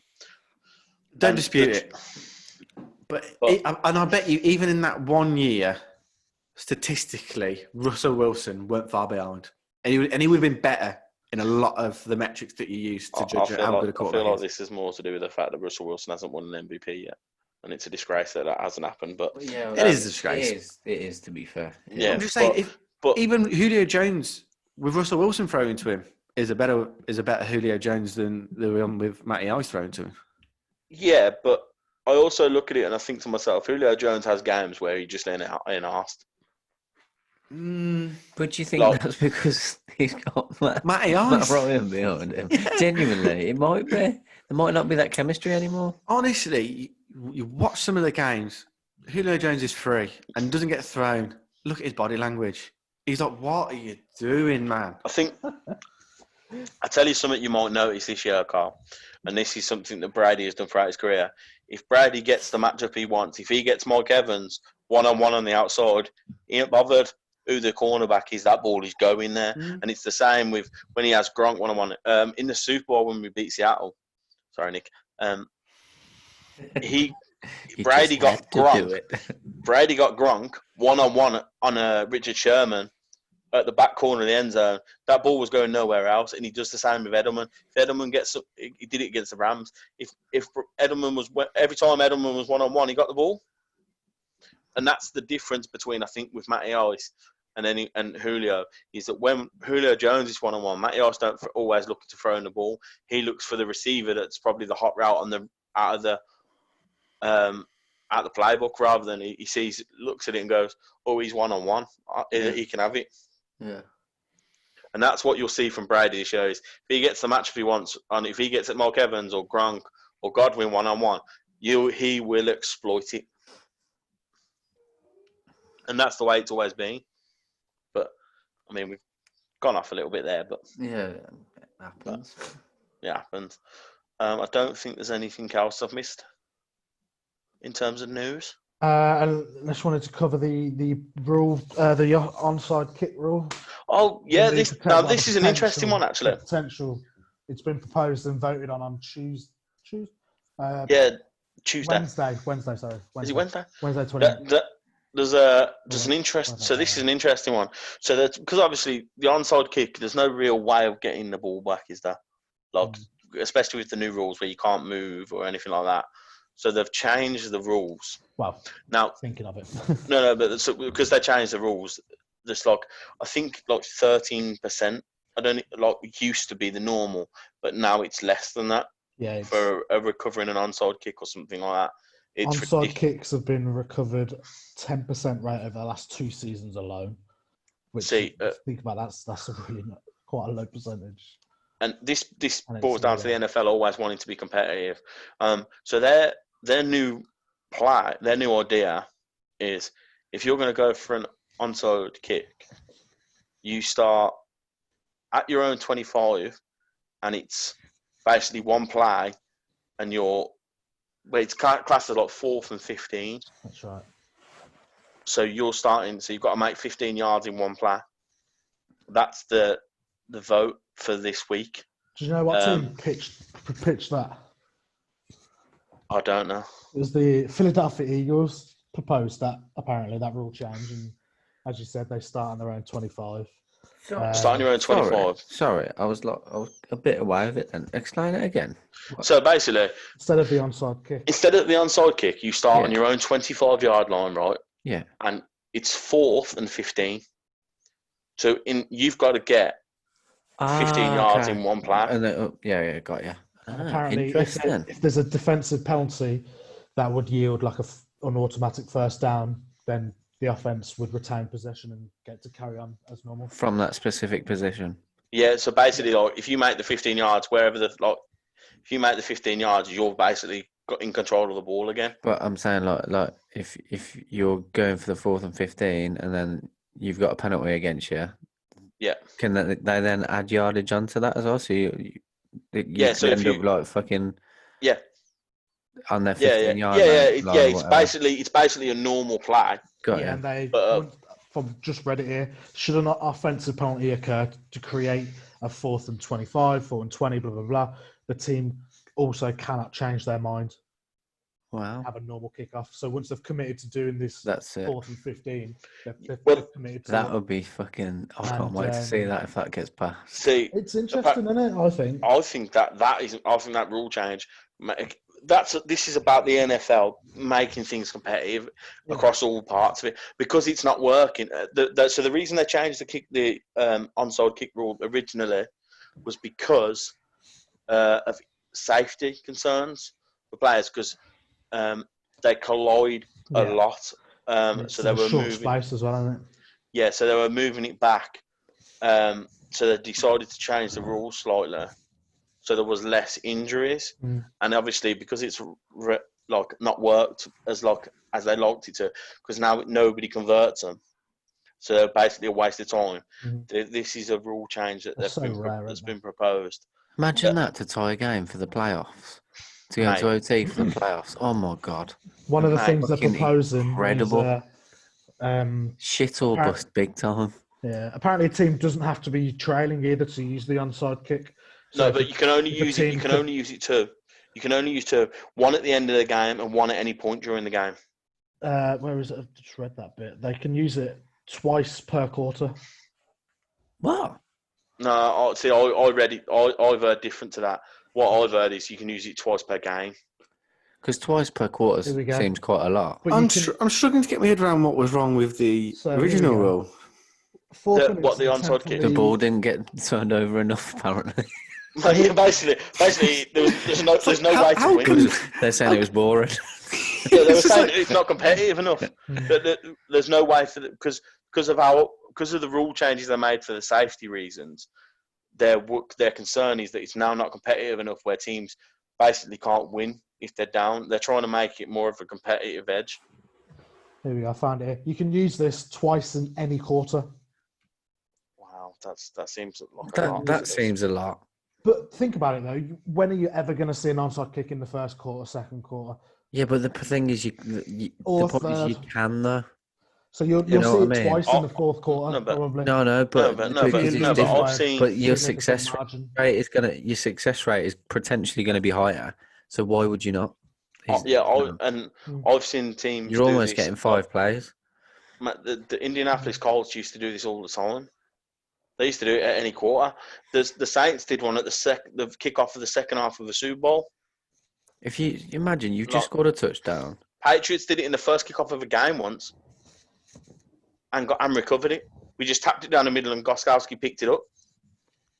Like it's one of these where, like twice a game should be I'm okay with. Twice a quarter's too much. Yeah, because you not just even at the end of each half. But you could literally just do it. You just scored a touchdown, and then you could just do it straight away. To retain possession, team. It'd be like in rugby when they kick the ball back to you. They kick the ball back to the team that's just scored. Like you could literally manipulate it, especially if it was in the second quarter and you're already up. You could manipulate, and you're getting the ball back in the second half as well. You could manipulate that. You never leave the fucking field. Yeah, like it wouldn't work I'm struggling with this one. I think it would have been good if they didn't say. I'd only seen that it'd been twice. Yeah, I'd seen that it was twice a half, or twice for a game, and then maybe like the wide receiver has to kick it or something like that. Well, no, it tends to be the punters or the kickers, doesn't it? Actually, interpret this however you want, but now I've read it again and again and again. I don't know, but you can use this twice in any quarter. I don't know whether it came across as every quarter the way I said it, but you can use this twice in any quarter. So basically, it'd be twice a game. I hope that's right, but that's a very vague saying. I'd really vague. I hope it's what you've just said. I'd heard it's 12. I genuinely have heard it's twice a game. I hope that's right because that'll be a lot better, and that's something I can definitely get on board with. Twice a game. Like, I mean, to be fair, would you ever go with it for? I mean, first kickoff. If you've got a turn, I don't believe it. Like, I mean, you know what I mean? You are going to do it, aren't you? Oh, you'll get so many people experimenting with it, won't you? It'll be pre-season. Want me to tell you who will do it? Mike Tomlin. Mike Tomlin, because he's just a rogue fuck. He don't. I remember the one season, Chris Boswell had missed 2 kicks in like the space of 3 games. Mike Tomlin was like, "Oh, we're going for 2 every game, every player." They're voting on the 28th of May, and they need 24 of the 32 owners to approve it. They reckon that 10 of the owners are already on board with it, really? At least. But they're going to be the most offensive ones, aren't they? So Chiefs, 49ers, Ravens. No, but like I actually think that this makes that makes it better for teams that aren't very good as well. If you get it close, you've only got if you're scoring on somebody, remember this as well. If you're scoring on somebody and the defense is playing badly, well, you've got a great chance to put pressure on them. Oh yeah, you can potentially go 2 scores up in the space of 5 minutes, something like that. Mm-hmm. Potentially. Bengals must be thinking, "Fuck, what the fuck? We might lose. It's 30 points a game." So the champions are like, "Sorry, what?" Nah. But people like the Chargers and stuff, and the Raiders. I mean, John Gruden's good for it. Oh yeah, yeah. I mean, mate, like, and the truth is, like, that if it's I mean, Bruce won't be scared to use it because he'll be thinking, "I got Brady and Mike Evans." Yeah, not just that. If it goes wrong, he always blames someone else anyway. Like Sean Payton will come up with some ridiculous plays for it. Yeah. They'll have Jameis, Drew Brees, and Taysom Hill in the backfield all together, and they'll still throw an interception. Yeah, because Jameis will throw it. They reckon that if it gets approved, they want to try and have it implemented by the 2021 season. So not this season, but the one after. I wanted to see it this season. No, see, no, what they should do is maybe test it in pre-season and then go, if they're going to go with it like 21. No, but see, mate, you see that with the NFL, they're not like they ain't the sort of team that tests it. They just put it in, mate. They just change a rule, mate. They just change a rule, mate. All these rule changes. I'm like, well, when did this happen? Mate, I'd love to be in a board meeting. Should we test it? Nah. The cat We'll just put it in and we'll just wing it. When should we start it? Tomorrow. Everybody? Yeah, the thing is, if this comes back, who cares? The thing is, if this comes back and all 32 teams voted, it will happen this season. Do you know what? This is no reason why it couldn't. if they get to 24 or 25, 26, there's enough people to argue back and be like, all right, 2021. But if all 30 teams go, oh yeah, we'll see it this year. Yeah. I reckon. Mate, just They're imagine clearly though. brought into it just Imagine like though, that. you're down by one score in the fucking NFC Championship game. Fucking get that ball at that fucking 25. We're going for this. 100%. It's a fucking gonna be. It'll be a great rule, I know. especially like back ends of the season when you need to win games to sneak into the playoffs and shit like that. Yeah. But I'm all for it personally. Yeah, I think I am. Yeah. I think I am as well. I think it makes it more competitive. It makes it more fun to watch. So, I think and I'm all about that. Once you see it in action as well, I think it'll be even better. Yeah. My only doubt is can they really stop changing rules because there's not enough excitement in the NFL? So where do we draw the line? Just think, mate. Honestly, what? Just think in episode 2562 of the Fourth and Inches podcast, we'll be introducing this rule to the newbies. At what game were they watching last year where they just thought it's boring? It's like what? No, but there was games where teams tried onside kicks and they didn't work, and they just ended up losing the game, and they killed the last 2.5 minutes of the game. So Which, yes, I agree with, but You knew that when you did it. yeah, yeah, don't be shit and leak fucking touchdowns then. Yeah. No, but they were trying to they were trying to make it like more of a chance, basically give teams more of a chance. However, how good was it when he did see an onside recovery? Like I said, Green Bay. I loved it. The best thing I think I've ever seen. One of the highlight plays of last year was when whoever the Bills were playing, they kicked the onside kick and Michael Hyde jumped, caught it, span, and ran to the end zone the other way. And everyone was just like, I watched that. the fuck's just happened there? That was against you guys, wasn't it? No. I swear I've seen a video then of a receiver. That, Beaver, your response to that? No. No, it might have been a few years ago then. I was watching it on what was it on Snapchat, like NFL Goofs or something like that, where a receiver took the kickoff, decided to run backwards, and the Patriots tackled him in the end zone from the kickoff.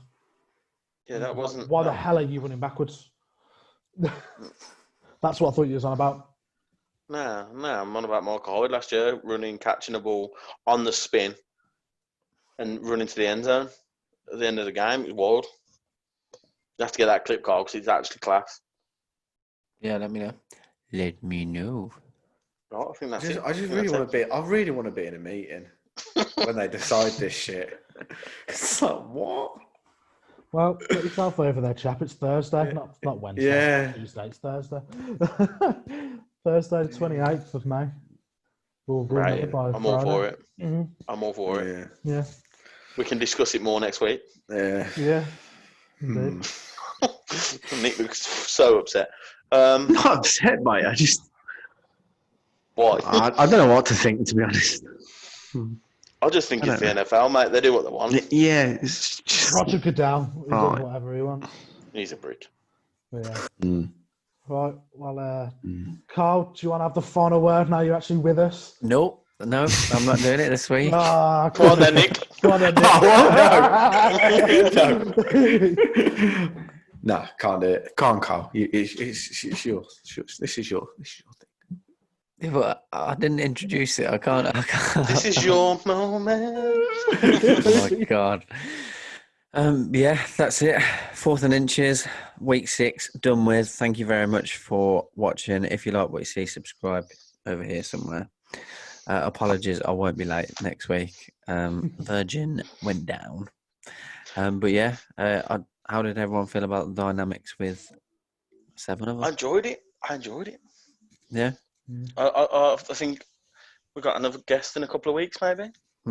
Yeah. And we're going to scatter out the guests through the podcast. It'll be fun. Yeah. Indeed. But yeah, thank you for the support as always. Please continue to support, like, share, subscribe. It's been your boys from Fourth and Inches. Boys. See ya.